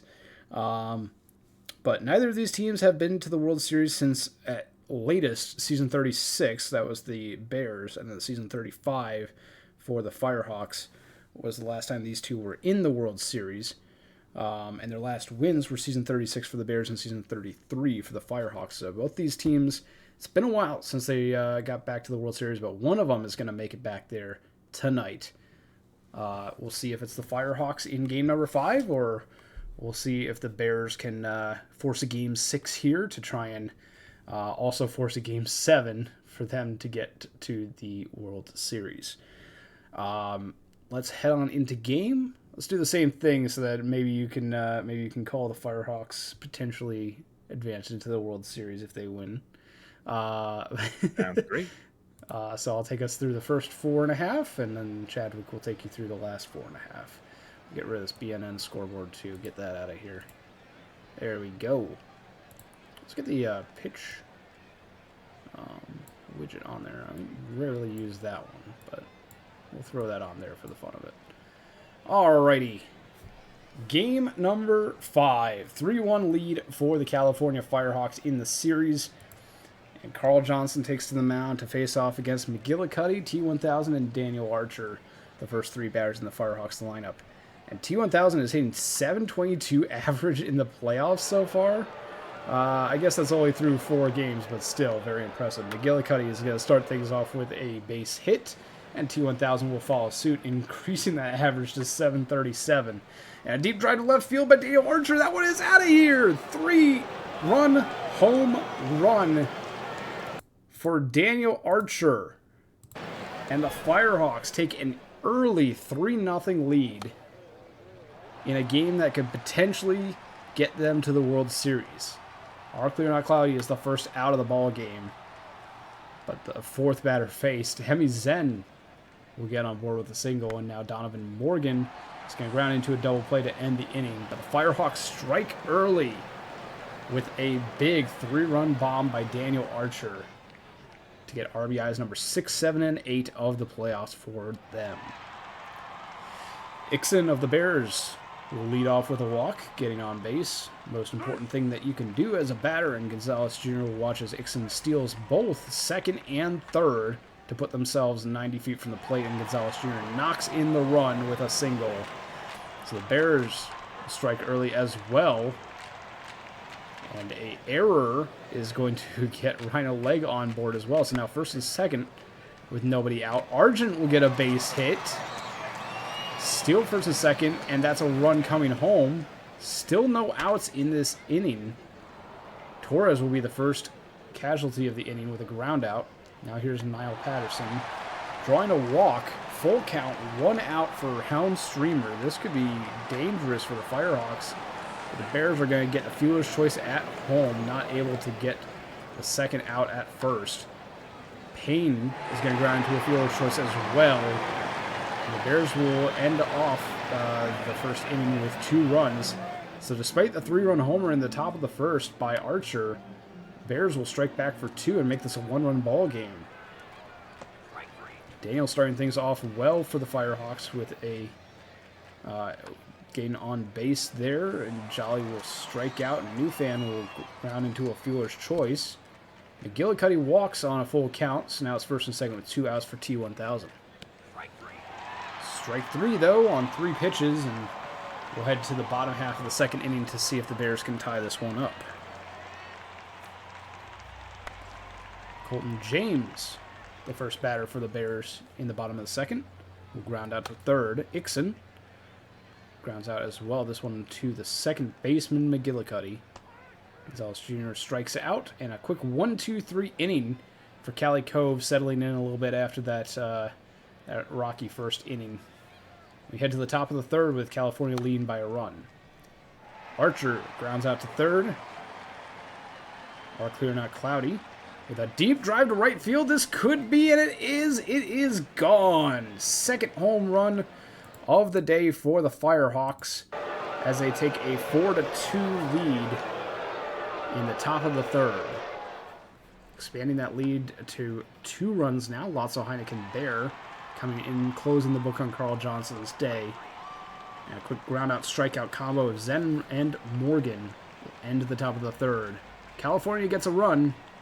They lead 4-2. Bottom half of the third inning, Rhino Leg, the center fielder, is going to strike out on the 1-2 pitch. Swing and a miss for Leg. Argent hitting .342 in the playoffs with 13 RBI. Almost got number 14 as that one just shy of leaving the park. It does actually fall somehow on the warning track out there, and Argent will be at second with a double, moving to third on the ground out by Torres, and almost scoring if there was one less out in the inning. Niall Patterson grounds out to end the inning. 4-2 California still as we head to the top half of the fourth inning. Quick ground out to Patterson to retire Daniels, and Jolly ground out to the second baseman James. Newfan scorches that one past the third baseman for a base hit. Runner on first, 2 away from McGillicuddy, and it's a walk on a 3-1 splitter. Newfan advances to second. T1000, the third baseman. Center fielder enters the game to pitch and immediately retires T1000 on the fly out as that average is going to dip below 700 for the first time in this playoffs. We head to the bottom half of the fourth inning. Hound Streamer is going to go down on strikes, and Xavier Payne will get a slow roller to the second baseman. Somehow gets it onto first in time. That ball took its time getting to the glove. But out number 2 and then out number 3 on the foul out by Colton James ends the bottom half of the fourth inning. We're through 4 innings here in Brew City. And it's a 4-2 lead for the Firehawks. We'll see if they add to this lead. Daniel Archer draws a walk. Are clear, not cloudy. Fly ball into left field. Easy can of corn for Ixon. Zen, deep drive to left center field, all the way back to the warning track, his leg, and he makes the catch. Archer staying at first, and Morgan will strike out as Archer will head back to the dugout. 4-2 California as we head, as Chadwick will take you the rest of the way through this one. Ixon will lead off for the Bears, and he will fly out to the second baseman as Cove is still on the mound. Gonzalez Jr., the right fielder, will take a walk. Now bring up Rhino Leg, who will ground out to the pitcher, and the pitcher will go to second to get the lead runner. And now we have a stolen base that is successful, and Argent will watch a pitch get past the catcher, and a run will be averted. as the first baseman steps on the bag with the ball down the line. A lot of action there, but no runs for the Bears. Daniels, the DH, will step in for the Foulhawks against Freddie Forum, and he'll get a base hit to lead off the inning to center field. Jolly will now step up and watch a throw get passed on the stolen base, and we got a runner at third. Jolly will now drive that runner in some opportunistic batting, and Newfan will now step to the plate, and we have another wild pitch. Runner at second for Newfan. He'll hit a ball to deep right. Will we tag? They will. And now there's a runner at third for McGillicuddy. McGillicuddy with the infield in will get the ball past, get an RBI. It's now 6-2 Firehawks. T1000 with the runner on first. Will get a ball into the gap off the wall. McGillicuddy scoring. T1000's in there with a triple. It's now 7-2 Firehawks. Archer steps in with the runner at third, one out. He will get a base hit somehow. That ball must have been knocked down by the wind. Unruly Diamonds will fly out to right field for the second out, and now bring up Zen, the center fielder, who will ground out on the fielder's choice, but 4 runs by California in the top of the sixth to take an 8-2 lead. So now the Bears need some work. Torres will fly out to left field. Patterson, still in there as Cove, will hit a ball, and that is also knocked down by the left fielder. Houndstreamer will step up. He's going to ground out to the pitcher, and Cove gets a shutdown inning after California takes a commanding 8-2 lead. We now go to the top of the seventh, where California is 3 innings away from a World Series. Morgan beats out the ground ball for a leadoff hit. Daniels will get the fielder's choice to take out the lead runner. Jolly will move the runner over on a ground ball to first, and now bring up Newfan with a runner at second. And it eats up the shortstop, and Newfan is safe. Runners at the corners for the leadoff hitter McGillicuddy, who will ground out as the shortstop takes the short route to get the lead runner. No runs for the Firehawks, but still have an 8-2 lead.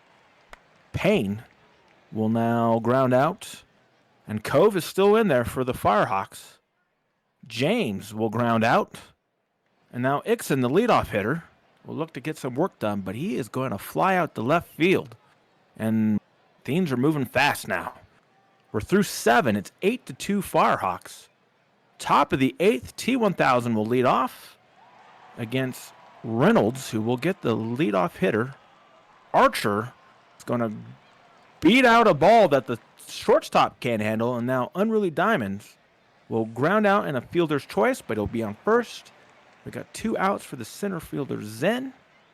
See what happens here, and we get a walk. So runners at first and second for the left fielder, Morgan, who will hit a fly ball to the left, and it will be caught to retire the side. So they'll bring up Gonzalez for the Brew City Bears, who will be facing Cove, who's still in there. Gonzalez will get a walk.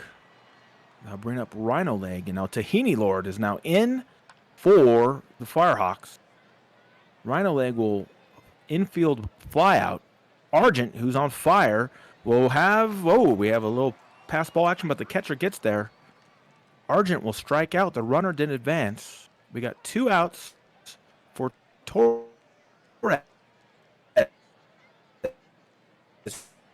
who will strike out, and Tahini Lord will get out of the inning. With California still leading, Daniels will get a base, get a stolen base. Jolly will fly out to left field. The runner will hold. Newfan, the catcher, will look for some more insurance. He's going to drive the ball deep, but left fielder will get it in the gap, and that brings up McGillicuddy, who will watch Daniels steal third, and McGillicuddy will get robbed of a base hit on a nice play by Houndstreamer. But we are going to the bottom of the ninth, where California has a 6-run lead from the World Series. Tahini Lord gets the first out against Patterson. Houndstreamer, who just made a nice defensive play, will hit a fly ball to center, and the Brew City Bears are out to their final out. Payne will keep it going. And it's going to be a fly ball, and it's caught in the Firehawks. Fire it up, Firehawks. You're headed to the Minor League World Series.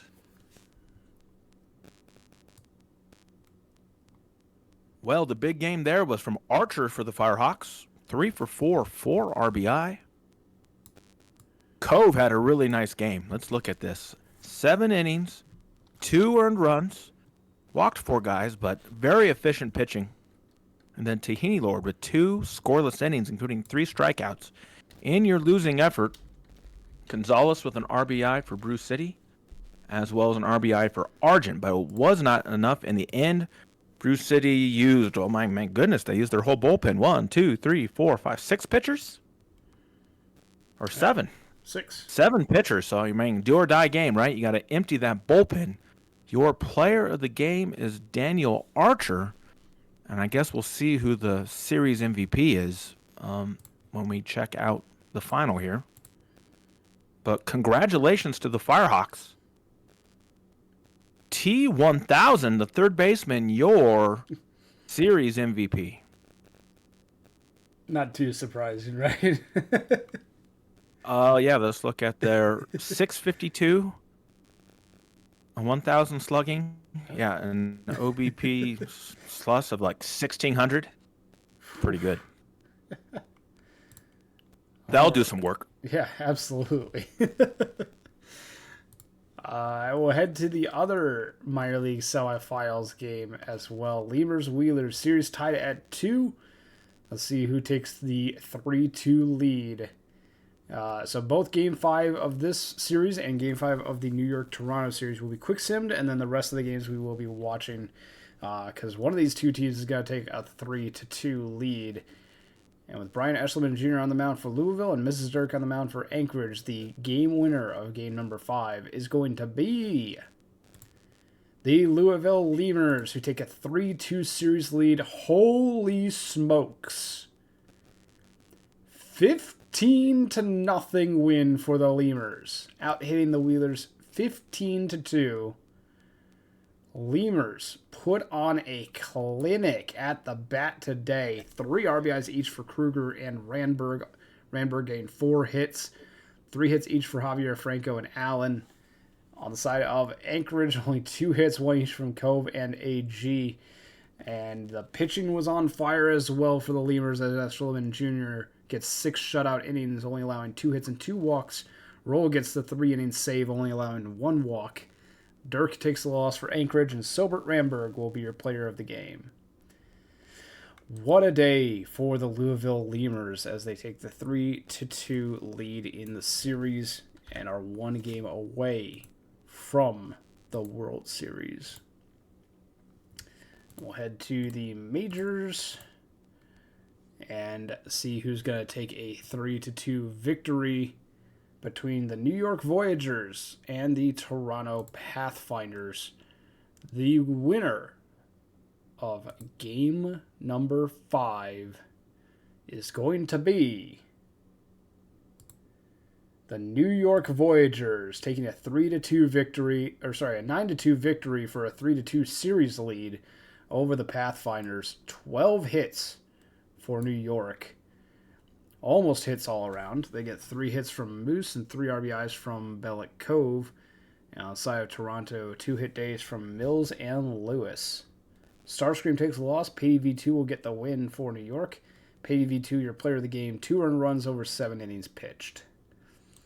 So New York and Louisville are both 1 win away from the World Series. Toronto and Anchorage have their backs against the wall. They got to win 2 straight to advance. Got to force a game number 7. GMs of the Pathfinders, Voyagers, Wheelers, or Lemurs, if you have changes, please let us know in your channels. If not, also please let us know in your channels, as we'll go ahead and save and head on into the next day. It should be a travel day, I believe. Yeah, it is. So teams will rest up a little bit here, so we'll go ahead and save in advance again.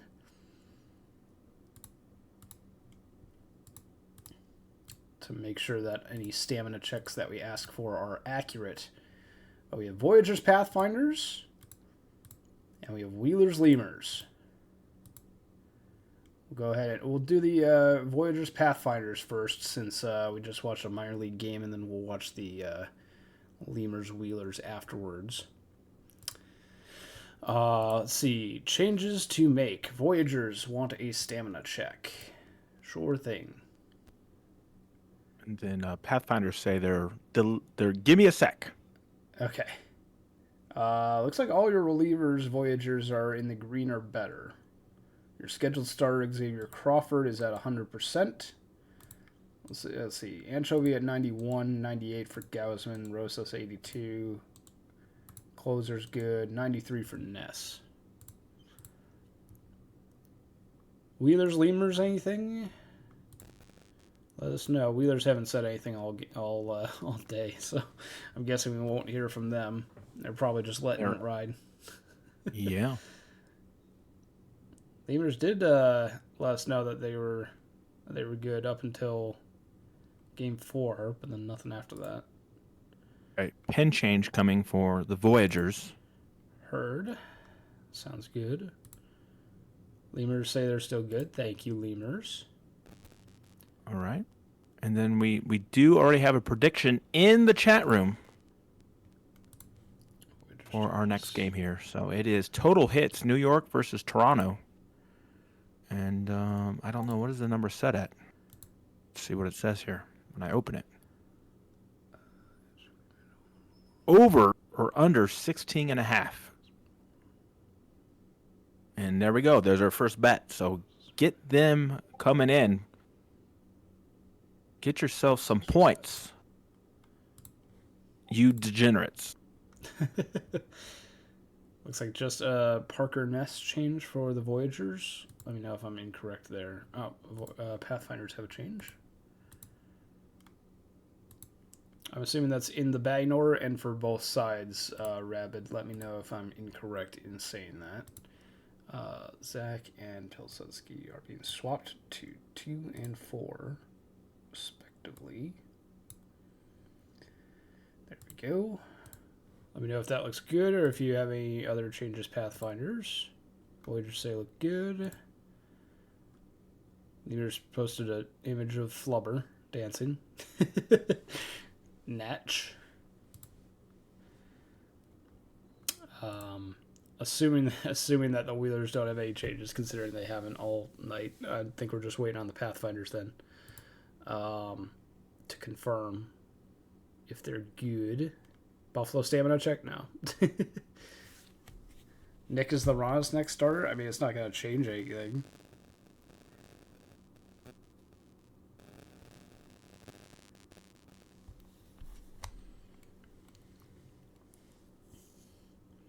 Sim Gods killed Lunar Base. Why not New York, too? You never know. Toronto's going to need to win both Game 6 and Game 7 in order to advance. New York only needs to win one of those two games.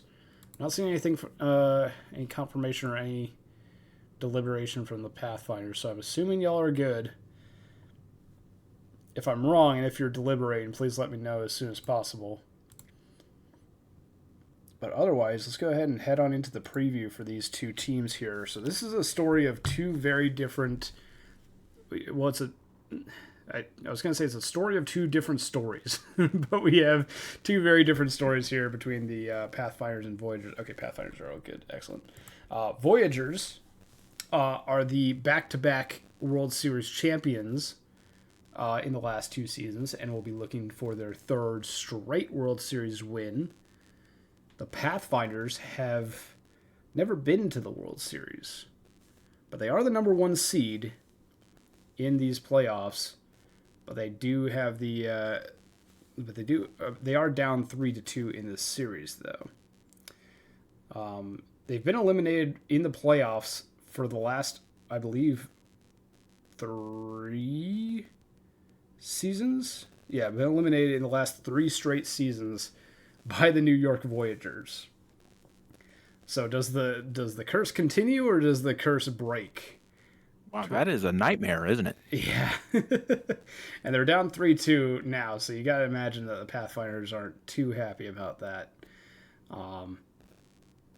But we'll see. They are the number 1 seed. They do have the advantage on the head-to-head. Psyduck is on the mound, who was 18-4 in the regular season. And then they'll be facing off against Xavier Crawford on the mound for the Voyagers. Any particular players you're keeping an eye on for this one, Chadwick? Who are you liking for this matchup for game number 6? Yeah, so as part of, I think, Championship Week, I did write a story about Zach Johnson Jr. Mm-hmm. And you can see that he's a little cold here, but he had a great season. So I think that's my key is Zach Johnson Jr. breaking out of his slump. That's what I'm looking for. It's a good key too. Yeah, 318 average. I believe if I'm not mistaken, I think I also wrote about Zach Johnson Jr. in my PT for last week, but I believe he was leading average, OBP, or average and slugging. I think for the Legends. Yeah, it was like 6 or 7 different offensive categories he was leading in. So definitely a great part of this Pathfinder's offense, but with that cold icon next to it. We'll see if they are able to break out of their slump. Xavier Crawford on the mound versus Psyduck on the mound. Why don't you take the first 4.5 this time, Chadwick, and I'll take the back end. Sounds great. All right. Ready to get on into it? Let's play some baseball. Let's do it. Take it away.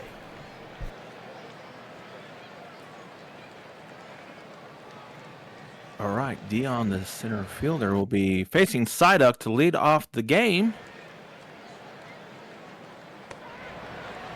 And will promptly strike out. I'll bring up the first baseman, TGP, who will also strike out. Palidorus, the catcher, will take a walk. So they'll bring up Frankenstero, the DH, with a runner at first with 2 outs, and he will ground out to the third baseman. And the Voyagers go scoreless in the top of their inning. So that's good news for Toronto, who will lead off with Mills, the catcher, against Xavier Crawford. And the leadoff walk will bring up what we just mentioned, Zach Johnson Jr., who will get a base hit. And will move the runner first to third. Great base running. And I'll bring up the first baseman, Larson, with runners at the corners. Fly out the right field. Will they send the runner? They will, and that's a sac fly, and it's 1-0. To the Pathfinders. Gosutsky, the left fielder, will strike out. And I'll bring up the center fielder to keep this inning moving. And will get the short way out. So a nice turn there from the third baseman. 1-0 Toronto, though. And DeMars will step in and ground out on a nice defensive play. Beekove, the second baseman, will ground out the first 2 outs and now bring up Moose, who is on fire. And he's going to get robbed of a base hit by the left fielder, so maybe this is Toronto's night. Catter, the DH, will get robbed. A nice diving play. Pitcher covering. Love, the right fielder, will hit a ball to... What happened there? Did he catch it? He did. He caught it. Leaping catch by the left fielder. That's 2 down. Now Brinkley Jr. will get a base hit to deep center, and he'll stretch it into a double with the deep ballpark here. And now Lewis, the shortstop, will look to get another run, but no, he'll fly out in foul territory. But Toronto will keep their 1-0 lead. As we get to the top of the third with Cove, the third baseman, stepping in. He's going to ground out to the pitcher. Cove of the right field variety will strike out looking, and they'll bring up the top of the order against Psyduck, Dion, who is going to ground out 5-3. We will go to the bottom of the third, where Toronto brings up the leadoff hitter Mills, who will ground out 4-3. Zach Johnson Jr. got a base hit earlier. Going to grind out 6-3. And now Larson, the first baseman, is going to strike out looking, and that will retire the side. So fast-moving baseball here.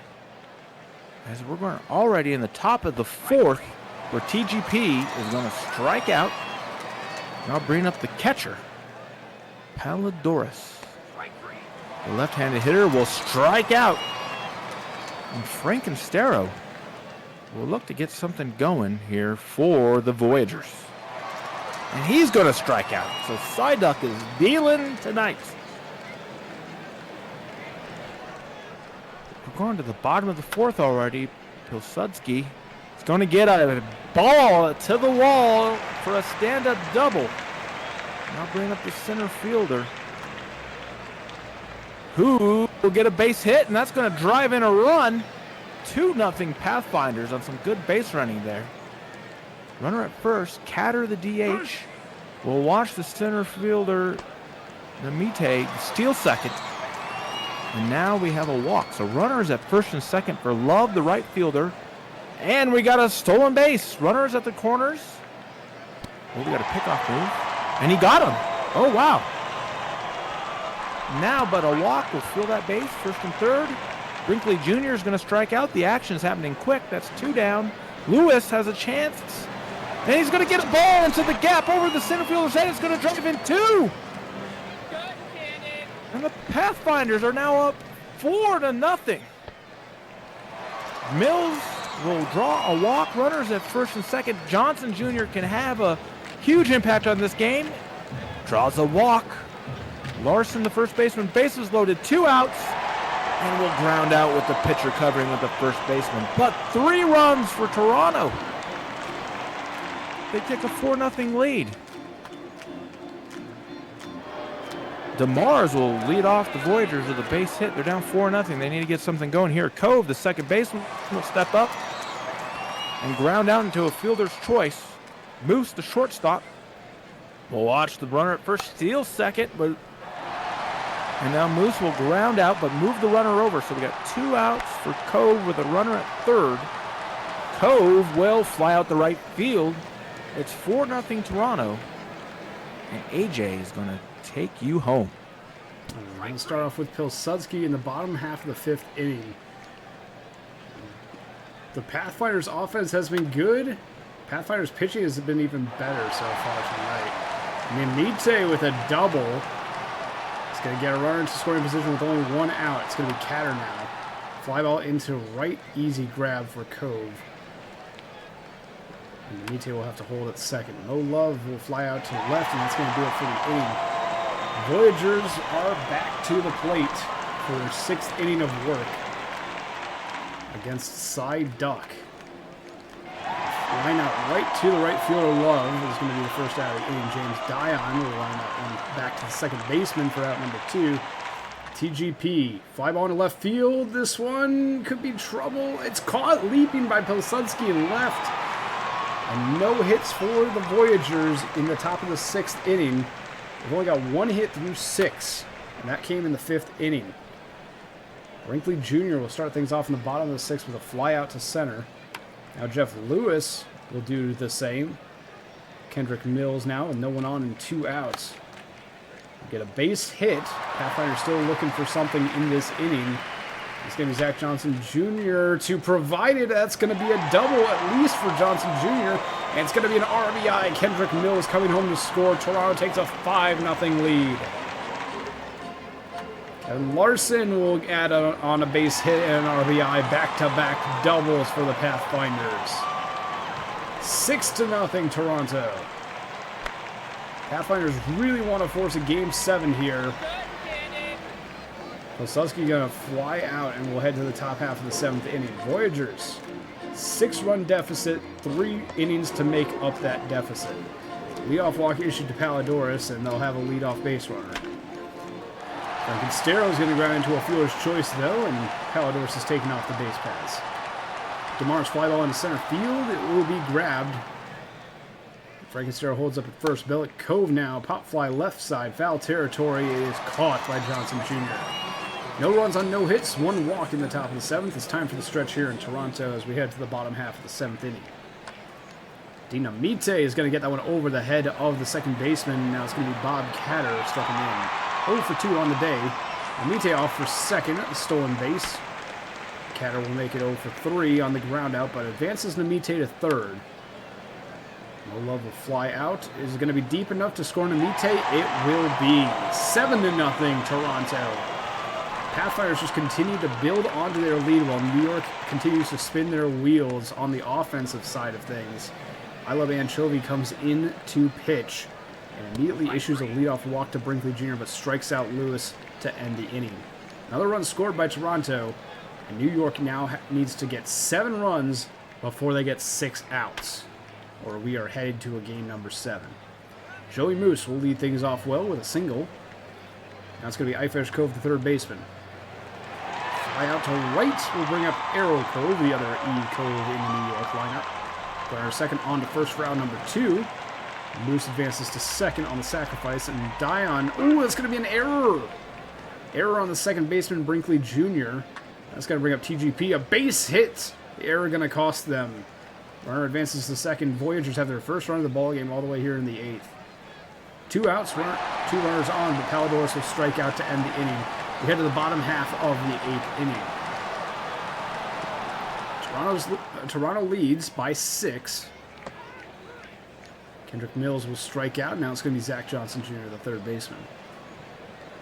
2 for 3 day for Johnson Jr. after snapping the cold streak back in the first inning. It's going to be 2 for 4 as he strikes out in his 4th at bat today. Larson grounds out to short, and that's going to do it for the bottom half of the 8th inning. Top of the 9th, last chance for the Voyagers. They need 6 runs before 3 outs. Jacques Toussaint entering the ballgame for the Pathfinders. Gets Frankenstein to strike out on a non-strike. There's the first one. DeMars strikes out as well on the 2-2 pitch. Last out, last chance for the Voyagers in game number 6. Cove, fly ball left field. There will be a game 7. Pathfinders are going to force the game number 7. Deciding game for the conference finals. 7-1 victory. Pathfinders fans hoping that the team saves some runs for the last game of this series as they put up 7 at home against the Voyagers. 3-hit day for Dinamite, 2 RBIs for Larson and Lewis. For New York, TGP gets a hit and an RBI. Crawford takes the loss. Duck gets the win. Great day on the mound for Duck, only allowing 3 hits and 1 unearned run over 8 innings pitched. Cy Duck, of course, is going to be your player of the game after that performance. Crawford will take the loss for New York. That does it for Majors game number 6. We have game number 6 in the minors to stream as well. Go ahead and update the crawler before we head to the minor leagues. Louisville leads the series 3-2. Anchorage is looking to follow in Toronto's path. I guess. To force a game number 7 here with a win in game number 6. They'll send Guy Manuel Luar to the mound to face Louisville's Mata. I don't think there's any changes. Let's see. No, but we do have. So Anchorage has been talking with the Lemurs, and they said, Dat Boy 69 says, if you need changes, you didn't come prepared. So that's why we haven't heard from the Wheelers. There we go. I guess Wheelers are just going to continue to let it ride then.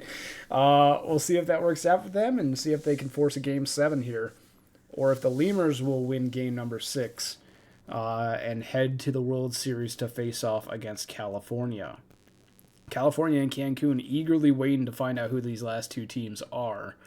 And we'll see who one of them is tomorrow on the sim when the Voyagers and Pathfinders face off in game number 7. We might find out who the other one is tonight, or we might find it out tomorrow for the Lemurs and Wheelers for game number 6 and game number 7, respectively. Chadwick, any takes on these 2 teams that are matching up here in game number 6 between the Lemurs and the Wheelers? Yeah, let me take a look here. I mean, the AI likes the Lemurs. They are the home team, of course. And they've got a strong pitcher going, but so do the Wheelers. And the Wheelers, they haven't touched anything. So, maybe they've got the right formula. Not making any changes so far through the entire night.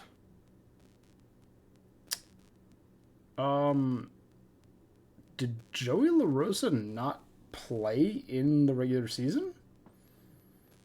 They have 0 at bats, 0 home runs, 0 average. I'm assuming they just didn't. They have 0 at bats. They didn't play in the regular season, and they're batting 6 for the Wheelers.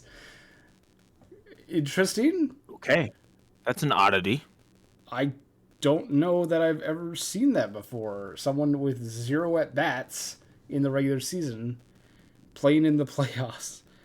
They took out their main player for defense. Oh, okay. Interesting. Well, there we go. Yeah, word from the captain. All right.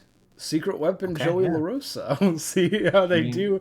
That's happened. in the I mean, in playoffs. real life, it's happened, I think, just a handful of times, right? Where a guy made his major league debut or whatever, minor league, major league debut in the playoffs. Doesn't happen often. No, not at all. I mean, the closest thing I could think of is Kyle Schwarber for the Cubs back in 2016 when they won it all.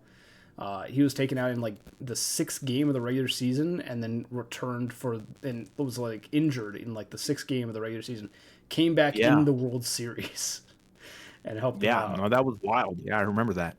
So Joey LaRosa, will they be the Kyle Schwarber for the Wheelers to help them out here with the 0 at bats in the regular season?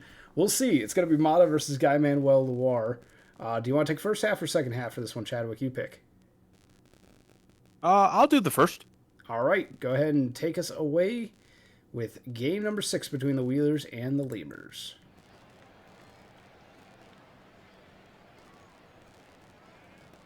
All right, Reyes is going to step in against Mata to lead off this ball game. And will fly out to left field. That'll bring up McNeely, the catcher, who will line out to center field, and I'll bring up Cove, the first baseman, who will hit a fly ball, a looping fly ball, but right at the right fielder, and it gets a 1-2-3 inning for the left-hander Mata. Josh Allen, the baseball playing variety, lead off for the Lemurs, and will fly out to center field. And Beatty Jr., the right fielder, will step in against Lohr. He's going to ground out 4-3. I'll bring up Kruger, who will fly out to the center fielder. So 3 up and 3 down for both sides. As we head to the top of the second, where Sabotage, the DH, is going to strike out. Ziegler, the second baseman, will step in now. Is going to strike out, and LaRosa will be looking here to not be the 3rd strikeout victim to Mata this inning. And he will. So Mata strikes out the side in the top of the second. And that'll bring up Randberg for the Lemurs, who's going to get a base hit past the shortstop. And Denstro, the shortstop, is going to strike out.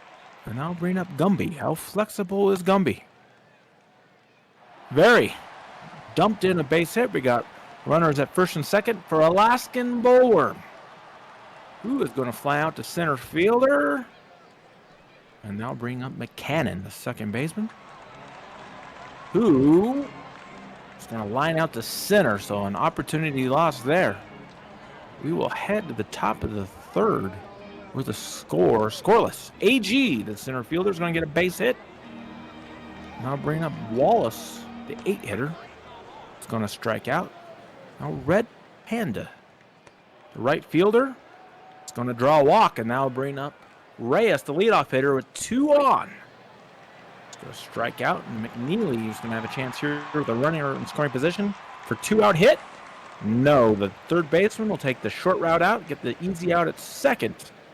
And we are still scoreless as we head to the bottom of the third with Javier Franco, who is going to beat out a hit and an infield single. That'll bring up Josh Allen, who is going to ground out into a double play. I think that's our first double play of the evening. Beatty Jr. is going to get roughed by the right fielder, Red Panda. Like a jungle cat. Getting that ball. And now bring up Cove now is going to ground out 4-3. Seb Otage also going to ground out 4-3. Ziegler, the second baseman, with 2 outs. He's going to ground out to the first baseman. He's going to step on the bag themselves. We are still scoreless as we head to the bottom of the 4th.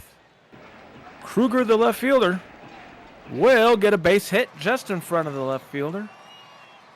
And now bring up Randberg, who is going to deep drive. It's gone into the well. It is 2-0 Lemurs. The Lemurs with a 2-run homer. And Denstro is going to try to keep things going. He's going to ground out to the shortstop. Gumby, the third baseman now, is going to fly out to the first baseman. Alaskan Bullworm is going to strike out, but a 2-run homer will get the Lemurs a much-needed lead. We're going to go to the top of the 5th here, where La Rosa, the left fielder, is going to draw a walk. So here we go. AJ, the center fielder, the runner on, is going to hit a fly ball to right field. It's going to be tracked down. Now Walker Wallace, the shortstop, is going to strike out, and is going to leave it up to Red Panda, who's made some nice plays here. Rick Rolls, the new pitcher, is going to come in and strike out the only batter of this inning. Top of the 5th, it's 2-0 Lemurs. AJay is going to take you home. We're starting off with a strikeout onto Archduke McKinnon, the second baseman. Dr. Diego Javier Franco, newly graduated from doctoral school, is going to strike out as well. Josh Allen now advances to first on the walk. 2 outs. Got to think if there's anything that the Lemurs can do with it, but a pickoff attempt successful. It's not going to matter much what the rest of the Lemurs bats do in that inning. And the Lemurs do still lead 2-0 as we head to the top half of the 6th inning. Marcelo Reyes strikes out. Scott McNeely, the catcher, also strikes out. 0 for 3 on the day as McNeely will roll. Will deal to Cove and a fly out to center field. Will be out number 3 on the inning. 1-2-3 go the Wheelers, and we head to the bottom half of the 6th inning. Guy Manuel Luar back on the mound for their sixth inning of work. And Carl Beatty Jr. will get a base hit. Then Kruger will also get a base hit. Back-to-back singles. Oh, but the throw from Alex G in center field gets Beatty Jr. at third. But a deep fly ball by Sobert Randberg is going to add on to the lead anyhow. 2-run bomb by Sobert Randberg, their second home run of the playoffs, increasing their average to 609. And this game is 4-0 in favor of the Lemurs. Gumby is going to get on board with a single as well. Now Alaskan Bullworm. Off for second is Gumby, safe with a stolen base. Bullworm will get on board with a single. That's another RBI for the Lemurs. Bullworm advances to second on the throw. Now Cannon is going to draw a walk to bring up Javier Franco. Base hit to the left. Is it going to bring home another? It will. 6-0 Lemurs over the Wheelers so far. And they might not even be done in this inning. Now they're done in this inning. Josh Allen grounds out to first to end it. We head to the top of the 7th. Anchorage, 6-run deficit. They need to start scoring some runs now. They only have 1 hit so far, though, against the Lemurs pitching. And with a fly out from Otage, that's going to bring in McBobface, the new pitcher, surrendering a hit to Shane Ziegler.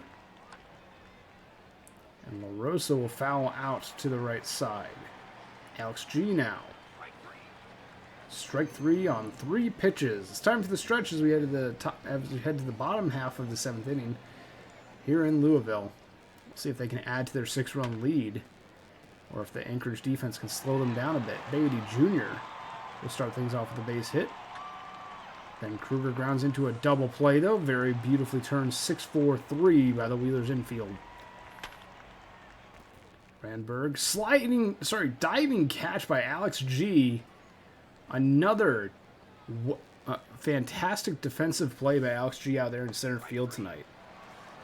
Walker Wallace will strike out to start things off in the top of the 8th for the Wheelers. Red Panda will line that right to McCannon for out number 2. And now Marcelo Reyes. Deep drive to left field. This could be. It is gone. Anchorage Wheelers on the board. They're not out of this yet. But that 6-run deficit is a big mountain to climb. Now it's only 5 runs, though. But a flyout by McNeely will mean that they have to leave this all to the 9th inning. Lemurs get one more chance here to add on before that top of the 9th, though. Neller Denstro flies out to straightaway center field, and now here's Gumby, the third baseman, against Robert Grimes. Grounder second over to first in time, and now Bullworm will step in, and Booze Gooser, the new pitcher, or Boos Gooser. Bullworm fouls out, excuse me. 1-2-3 go the Lemurs. And we're going to head to the top of the 9th. Last chance for Anchorage. Will the Lemurs advance to the World Series? Anchorage needs to score 5 runs just to tie it, and they already have the first out of the inning. Here's the second out, a fly out to right. Last chance for the Wheelers. Shane Ziegler, strike him out. Anchorage is out, and the Louisville Lemurs will advance to the World Series to face off against California. Lemurs versus Firehawks will be your World Series this Saturday afternoon. 2 two-run homers by Sobert Randberg. I think I know who's going to be the player of the game in this one. Great day at the plate for Randberg, the center fielder for the Lemurs. Lord will take the loss. Roll will get the win for Louisville. And yes, indeed, Sobert Randberg will be your player of the game. Let's take one look here at the series MVP. It is Sobert Randberg. 583 average, 593 OBP, and a 958 slugging. 14 for 24 on the series with 2 home runs and 10 RBI. Congratulations to Sobert Randberg, the series MVP. And then there was one. Only one game remaining. Game number 7 between the Pathfinders and the Voyagers. We're going to go ahead and save, advance the day, and save again, and then we'll take a look at any changes that we may have for the Pathfinders and Voyagers. I'm going to make sure that Game 1 isn't here. I mean, even if it wasn't, it would have been not too big of an issue. But game number 7. Voyagers, Pathfinders.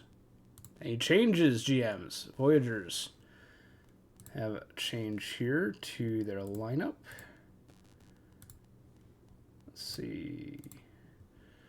Voyagers lineup versus both. We have DeMars, TGP, Squints, Bellick,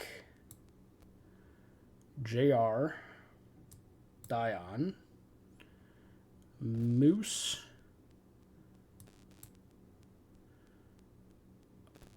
you put E-Cove, but I'm assuming Ifesh Cove, considering that Lore would be 9th in that. So I'll just go ahead and mimic that for the left-handed pitcher as well. Cove, Frankenstero, Dion, Moose, Ifesh, Errol. Stamina check for bullpen and Patey. Okay, well, let's save first real quick. Pathfinders, if you have changes, let us know. Anchovy, 60. Gausman, 69. Nice. Rosas, 93. Closer's good. And Ness is at 98. Patey, the not scheduled starter. Patey V2 is at 59%.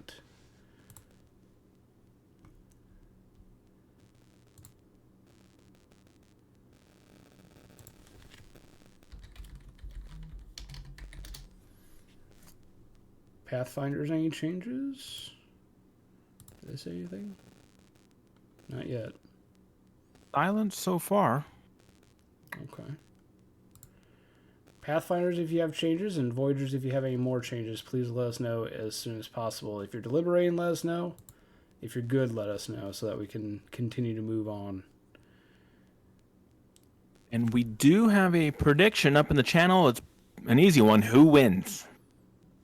So get your predictions in. Get some points. Put some points on the line. in the all-important game number 7. Looking at pitchers. Yes, and this is going to be our final game of the evening. It will. Only 5 games. Not too bad. So, final game of the evening. So get your points in. And All right, Pathfinder. well, the Lemurs have quite the unusual request here.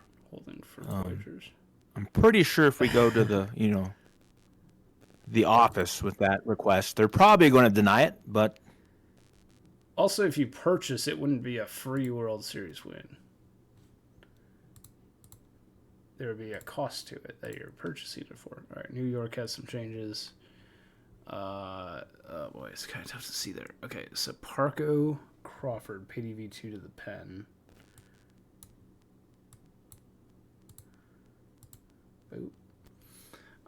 Ness is at stopper, 8th and close, and closer. Already there. Rosas middle relief used more often. Done. Anchovy, mid relief, normal usage, long relief. Looks good. Gausman, middle relief used less. Patey V2, long relief, normal. Closer, non-specified, avoid high. Save. Look good, Voyagers. Let me know if I missed anything, or if you have additional changes. All good. Excellent. All right. I think we're ready to get on into it then. Game number 7. Between the Voyagers and the Pathfinders, we have... Oh, I got to update the crawler. Hold on. LL wins 4-2. There we go. And save. All right. Now the crawler's up to date. Final game of the day is game number 7 of the Legends Conference Finals. Anthony Parco will be sent to the mound for the Voyagers. What can I say except you're welcome to the mound for the Pathfinders? This is going to be a good matchup for game number 7 because both these teams have a lot to gain from winning game number 7. Voyagers looking for that 3rd straight World Series win. They got to win here to get there. Only 3 franchises in PBE history have won 3 World Series in a row. Those would be the Vandals, Sloths, and Scorpions. Voyagers would be number 4. Pathfinders looking to make it to their first ever World Series and defeat the New York elimination curse that has been plaguing them the last 3 playoffs. So, what do you think, Chadwick? Who do you think is going to win this one? Pretty even, isn't it? It is pretty even, yeah. Pretty even. And like my theme is always going to be pitching. I guess if you look at the head-to-head matchups, maybe you do a slight edge to Toronto here as their pitcher. They both have excellent numbers on the year, but in terms of the opponent versus opponent splits, Toronto does have, the better record there, and they got the last at bat, which could be key. You never know. I mean, something can go wrong and it won't matter, but having that last at bat is important. So yeah, we're in for a treat, I think, in our only game 7 of the night.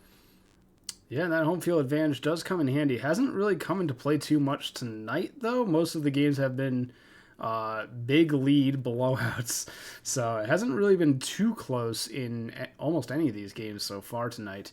But I think we're about ready to get on into game. You want to take the first half again, Chadwick? Sure, I'll do it. All right, take it away. All right. What can I say except you're welcome? We'll be facing DeMars, the left fielder for the Voyagers, to lead off Game 7. Let's go. And we're going to ground. No, the third baseman gets eaten up, and it's a leadoff infield hit. TGP is going to fly out to center field, and now bring up Palidorus, who will fly out to left field, so that's 2 down. Cove, the second baseman with the runner on, will also fly out to left field. with Pilsudski with a nice sliding catch. Parko will now face Mills, the leadoff hitter for the Pathfinders. He's going to strike him out. And now the slugger, Johnson Jr., will hit a fly ball to center field, and that's 2 down. Larson steps in. It's going to ground out 4-3, and we have a scoreless first inning in Game 7. Frankenstero, the DH, is going to ground out 4-3. Center fielder is going to step in and strike out. And that'll bring up the Moose, who is on fire. Joey Moose is going to ground out. A little tapper to the catcher getting the job done. And we're going to go to the bottom of the second, where Pilsudski, the left fielder, is going to lead off with a base hit for the Pathfinders. Namite, the center fielder, is going to step up with a... Oh, we have a pickoff. That happened so quick we barely saw it. 2 down. Pilsudski gets picked off. Namite strikes out, and now Catter is going to get... whoa, the left fielder misplays the ball, and it's going to be a double. And now that pickoff barges loom, it would have been a run. Cove is going to ground out 4-3, but Toronto gets picked off and loses a run and a potential run, so mark that down. Cove is going to step in and strike out. The other Cove in right field, Errol Cove, is also going to strike out. Now bring up at the top of the order, DeMars. He's going to strike out, so what can I say except you're welcome. Strikes out the side. And now Brinkley Jr. is going to lead off. The 8-hitter for Toronto is going to pop up to the shortstop. Lewis, the shortstop for the Pathfinders, is going to fly out to left field. I'll bring up the top of the order, Mills, who will strike out. Parko strikes him out. And now we're going to go to the top of the 4th scoreless with TGP, the first baseman, getting on an infield single. The second baseman who handles the ball, Palladores, is going to watch TGP get thrown out on a stolen base attempt, and now he's going to pop out to second. Runner wiped out. Billac Cove is going to get a base hit as the third baseman gets eaten up again. Frankenstero is going to watch Cove steal second. Runner on scoring position. And Frankenstero strikes out. So a game of fine margins here. Johnson Jr. is going to step up and get a base hit. Will this get the Pathfinders going? Leadoff hitter Larson is going to move the runner to second on the ground out. Pilsudski, with a runner in scoring position, is going to fly out to left field, and I'll leave it up to Namite, the center fielder, to drive in the run with 2 outs. He's going to get it down. They send the runner, and he gets past the catcher. He's safe. The catcher couldn't get the ball. The runner will take second on the throw. Catter's up the place. Namite is going to steal third. And now Catter is going to ground out. But a run is home. Toronto gets the first run. In this all-important Game 7, we'll go to the top of the 5th, where Dion is going to get a hit down the line. It's getting to the wall. Will it be a triple? No, a double. I'll bring up Moose, who will fly out to left field. A great, nice play by Pilsudski. We got a runner movement. He's going to steal third. Cove will now fly out the right. Not deep enough for a sack, but it is. No, they sent him. Sack fly. New York ties the game on the sack fly. And Errol Cove will strike out, but they manufacture a run. It's 1-1 Game 7. This is tight. AJay is going to let you know how it goes the rest of the way. And how fitting for a Game 7 this close so far. Mo Love is going to ground out. Brinkley Jr. will get on board. Infield hit for the second baseman. Lewis goes down looking on strikes. I'll bring up Kendrick Mills, runner at first and 2 away, but a strikeout of the catcher will bring us to the top of the 6th. 5 innings of regulation done, and it's all knotted up at 1. Both starters still in the game after 5 innings, as they should be with only giving up 1 run. Mars strikes out. TGP will get a base hit into left field. And now it's going to be Palidorus. And caught at first base is TGP. Palidorus grounds out to end the inning. Voyagers get a hit, but no runs come across. Bottom of the 6th now. Johnson Jr. strikes out. Now it's going to be Kevin Marson. 0 for 2 on the ball game today, and a fly out to left center field will make it 0 for 3. Pilsudski, the left fielder, will get a base hit up the middle, but with 2 outs, will the Pathfinders be able to do much with it? Mite, fly ball into center field, but it's going to be caught by Dion, and that's going to end the 6th inning. 6 innings of regulation done, and we head to the top half of the 7th. Elliott Cove will face down accept your welcome and strike out on the full count slider. Frankenstero, the DH, settles in now. Coming back to second will be out number 2. And James Dion is going to get on board, as that's going to be an infield hit. Brinkley Jr. unable to come up with the ball. And a base hit by Moose is going to advance Dion to third. Runners in the corners now for Ifesh Cove. Runner to third, over to second. Not in time, it's an error. Dion comes in to score, and the Voyagers take the lead for the first time in game number 7. A fly out into center field will end the inning, but the New York Voyagers are now up by a run. Stretch time, followed by the bottom of the 7th. Pathfinders looking to tie this back up or take a lead. Catter will ground out. It's going to be Love with a base hit. They'll be on first with a single. Brinkley Jr. now. And they're past the shortstop. That one scorched past them. Is now first and second for Lewis. Fly ball to right center. Center fielder is going to come over and look for the grab. Now it's going to be Kendrick Mills. New pitcher Ness enters the ballgame and strikes out Mills to end the threat. Pathfinders come up empty after a couple base runners. We head to the top half of the 8th inning. New York leads 2-1. DeMars will be the first casualty of the inning on the ground out to Jeff Lewis. TGP now will face new pitcher Brandon Maurer, who steps in to pitch. TGP on the strikeout. Now here's Palidorus. 0 for 3 on the day. A fly ball in center field and make it 0 for 4 with a fly out. 2 straightaway center field. 3 up, 3 down for New York. They still hold the lead 2-1 as we head to the bottom half of the 8th inning. Johnson Jr. will be issued a walk on the 3-2 pitch by Ness. Larson, fly ball into right field, foul territory, and Cove will make the catch. On the first one away, Pilsudski walks on the full count, and now Namite has a chance here with first and second and one away. Fly ball in center field, though, will be caught. And now with 2 outs, here's Bob Catter, the DH. Fly ball in center field. It's over the head of the center fielder. That's going to bring home a run. Should have been a catch in center field, maybe, but Catter's going to bring him 2 with a double, and the Pathfinders are going to take the 1-run lead right back. A little bit later here in the bottom half of the 8th inning, but the Pathfinders now hold the lead 3-2 as we head to the top of the 9th. Last chance for the Voyagers. Cove, Frankenstero, Dion. They need to get a run here in the top of the 9th. It's going to be Maurer on the mound. Bellick Cove will go down on strikes. J.R. Frankenstero, the DH. Fly ball to right field. All the way back to the warning track. It is caught by Namite in right. Or sorry, no, Love in right.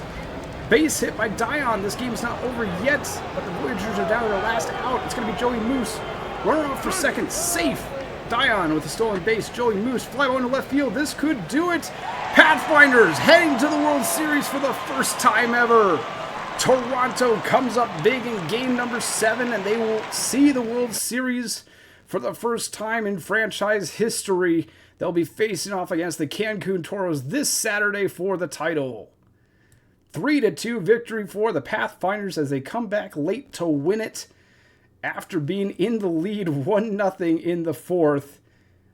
Dropping the lead, but gaining it right back in the 8th. The 2-run double by Bob Catter, the big game winner for the Pathfinders.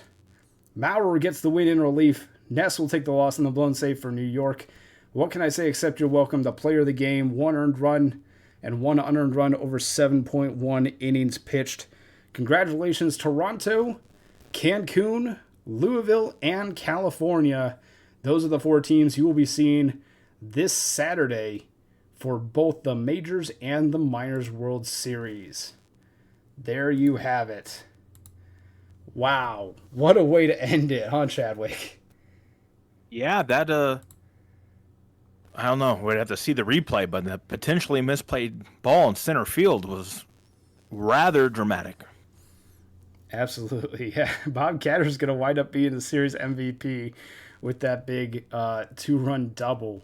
But the average throughout the series was fantastic for Catter, 346 batting average and 692 slugging. Congrats to the Pathfinders for advancing to the World Series. They'll be facing off against Cancun on Saturday. So we'll go ahead and we already saved. We'll save one more time just in case. But we'll go ahead and start the upload. And actually, we're on a fairly decent pace. This is like kind of normal stream territory for a playoff semifinals that could have gone 12 games. But here we are on the upload at only 2 hours and 16 minutes in, or 2 hours 21 minutes, I guess, if you count the 5 minutes before. But yeah, Captain SB, thank you. Both Toronto and Louisville trying to win their first titles, and they will look to do so this Saturday. Let me go ahead and update the crawler real quick with the last result for anyone that hops in late here. And save. And there we go. And a big thank you to our mod team, as always, for all the work that they do throughout the stream. Thank you to all the GMs that were on top of the playoff changes. And a big thank you to you, Chadwick, for co-hosting tonight. I hope you had lots of fun. Yeah, man. Thanks for steering the ship tonight. And good to see all these teams World Series bound. Absolutely. Going to be some good streams coming up on Saturday. And let's see, who is scheduled for those? It's going to be Rabid Sponge taking you through the Minors World Series with California and Louisville at 1 p.m. Eastern Standard Time. And then the Majors World Series, Air Crew will be taking you through that one. No time posted yet, but keep an eye on Game Day channel. That should be posted probably tomorrow, I would guess. But those will be the two streams on Saturday, November 18th, to see who comes away with the Season 43 championship title. Oh, Air Crew's in the chat. 7 or 8 p.m., says Air Crew. Thank you, Air Crew. So 7 or 8 p.m. Keep an eye on Game Day for the final time when that does happen. Sure. And if you can't go a day without watching some PBE baseball, Nazbase and I will be back tomorrow night for some Prospect League. Yes, thank you for reminding me of that. Yeah, absolutely. Do you want to tease that up a bit? Yeah, 7 p.m. Eastern time tomorrow. We got some new players that got added this week. And right, we're approaching draft time and everything, so come see the future of the league tomorrow night. Excellent. Should be a good stream on tomorrow, on Friday night, and a couple of great streams on Saturday as well. But that's gonna do it for us, other than the upload. So, chat, you got any questions for the booth? Oh, Nazbase says T-Den Destroyer is also going to be joining us on the Prospect League stream. Oh, excellent. Thanks for letting us know, both you and Nazbase for that. T-Den Destroyer also in the booth for the Prospect League stream tomorrow. But yeah, chat, what do you think about tonight's games? Any questions? Any plans for the weekend? Looking forward to it? Only one more day. What about you, Chadwick? Any plans? Maybe any early World Series predictions? Oh, yeah, World Series predictions, too. That'd be a good one, too. What about you? Any plans for the weekend? I do, and so I guess I'm going to miss...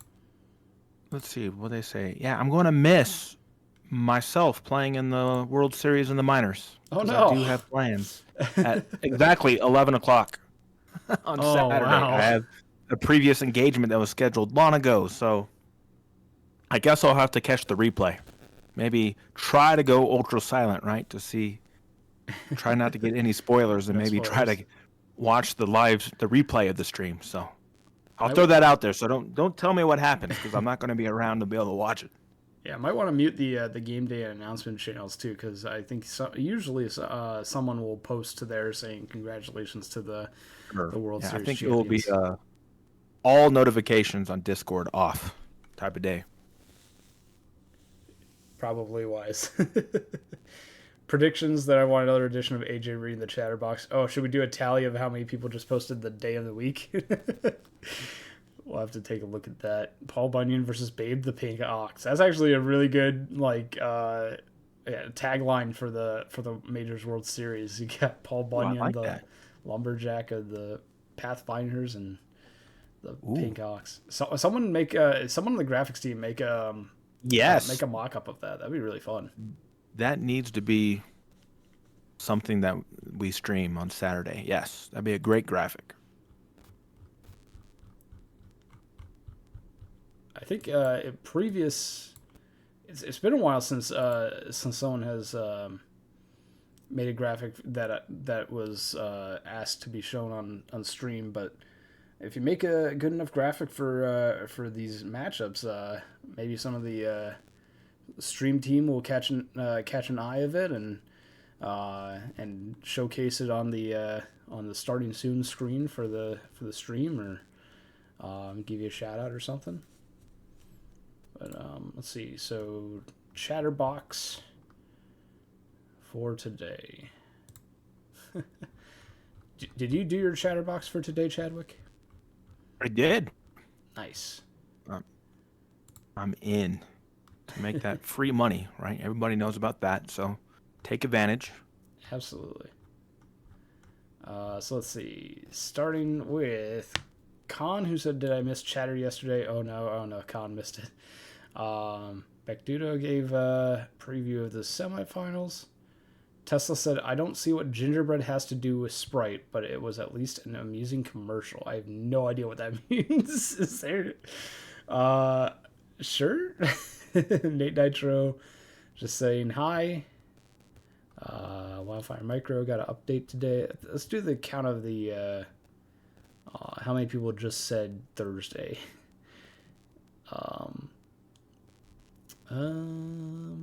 There's the first one. Wildcat Bandit with the first Thursday. And playoffs tonight. Enoch with the Thursday. Enoch, why are you just chatterboxing the date? You have enough money. What are you on about? Friday Junior, says Claudaddy. So that's 3. Shady Nasty said Thursday. That's 4. Burb says Happy Thursday. That's 5. And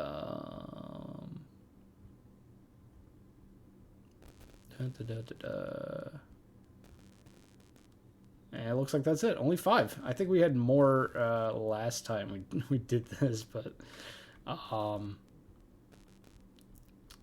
let's see what you said. Zeppelin. Yes. I don't know why. Okay. I hit all for Z it. and I was like, oh, what should I do? Zeppelin. Maybe it was I had a premonition of our little snafu earlier where we had, maybe it wasn't blimp Oh, the mode, maybe it blimp? was Zeppelin mode. Oh. Oh. Maybe. Are you Nostradamus? Perhaps, I don't know. Posted Zeppelin, and then we got the blimp cam layer on tonight. Huh. All right. Well, how about a prediction for Saturday then, or does it just come to you? I can't just request it, right? It's gotta mystically probably come to too you. early. You'll probably have to, light some candles and chant a little, perhaps. Gotcha. I mean, Oh, we that haven't makes asked the sense. booth. Well, it's not a question. Johnny Quest says, ask the booth. This is the first all non-U.S. World Series not question, just facts. Oh.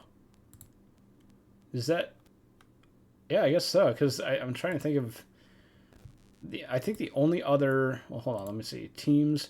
The only other non-USA teams besides Cancun and Toronto would be Vancouver, would have been Kashima, and then do you count Lunar Base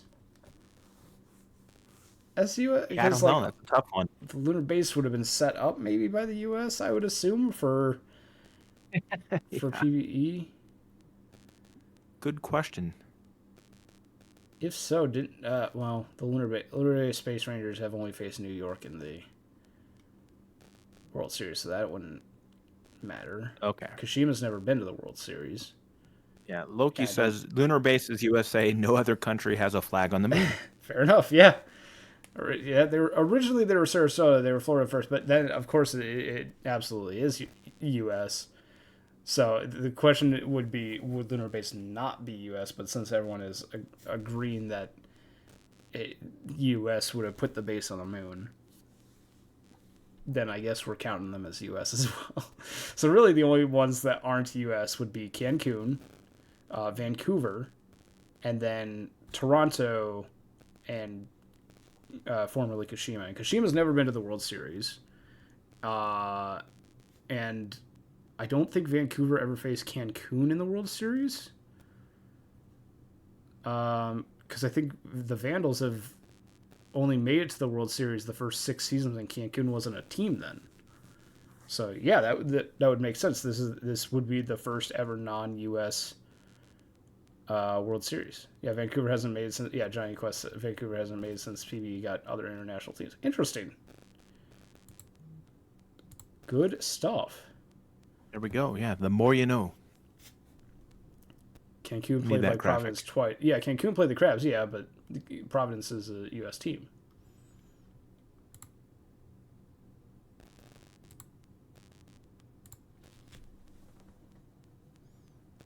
I was going to say, if lunar base, instead of being the Rangers, if they were the lunar base cosmonauts, well, then maybe, right, we can say they weren't American. But it's true. Maybe they could rebrand the cosmonauts. I think if lunar base rebranded for a 4th time, I think there might, like, the forums would erupt into flames. There we go. Yeah, they'd be like the athletics of real life, right? Just marauding around the country. I guess so. Can you speak Spanish? Asks Johnny Quest. Chadwick? No. But see, no is also Spanish for no. Yeah. So does that mean yes? Hablo español solo un poco.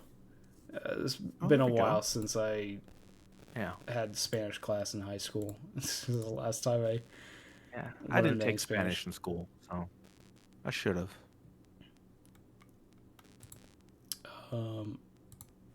Yeah, I think my high school offered Spanish or French, and then I think my senior year they also offered Mandarin, which was interesting. But I think that was it. I don't think any other foreign languages were offered. I know no other foreign languages were offered in my middle school, but I think high school just had the 2, and then Mandarin the last year that I was there, and I didn't take it. Donde es la lunar base? Wouldn't that be Donde está la lunar base?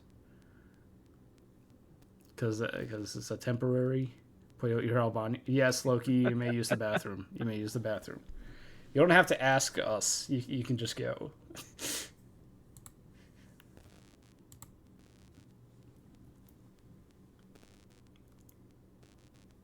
Can you imagine if... Okay, all right.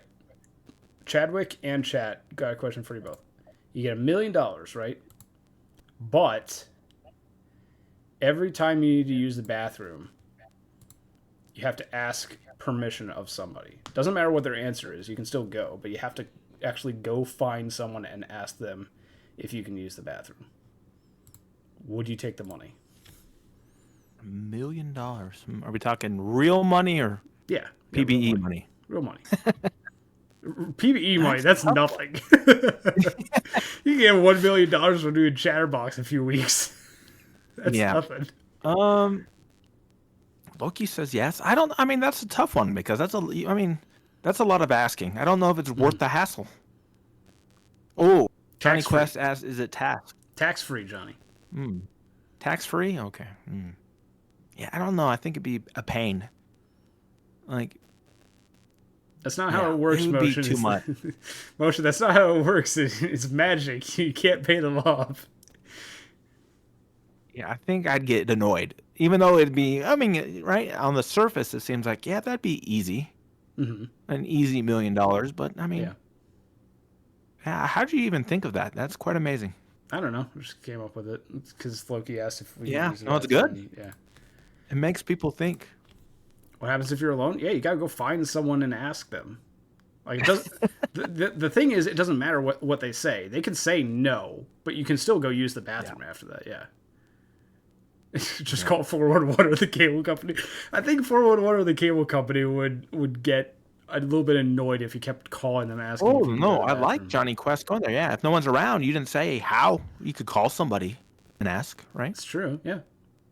You just have to ask somebody. They have to hear you ask. Somebody. Yeah. It's $1 million US dollars, not 1 million PBE, Yeah. Captain SB. I mean, if it was $1 million in Bitcoin, I might say yes. But I don't know about in fiat money. Ripped your phone bill calling 411. But you got $1 million. You don't need to worry about your phone bill anymore.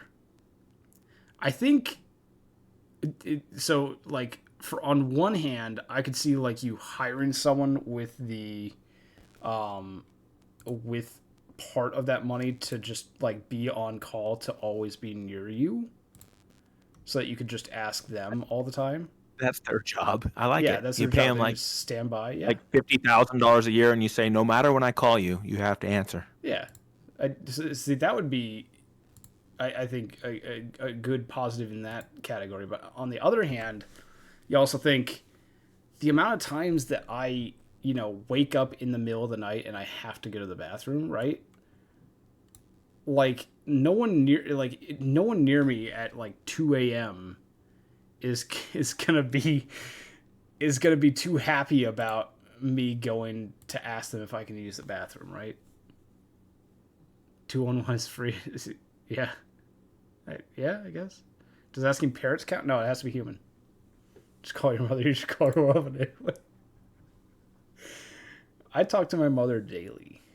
Johnny Quest, thank you very much. Yeah, so if you gotta go knock on your neighbor's door at 3 a.m. if you don't want to run into some bathroom issues. Be an interesting topic of conversation to bring up with your locker room if y'all are interested in that. Just Yeah, no, it's a good conversation starter. I like this. You have a talent. well, thank you. I'm glad that my talent is $1 million hypothetical questions and not, streaming for the PBE.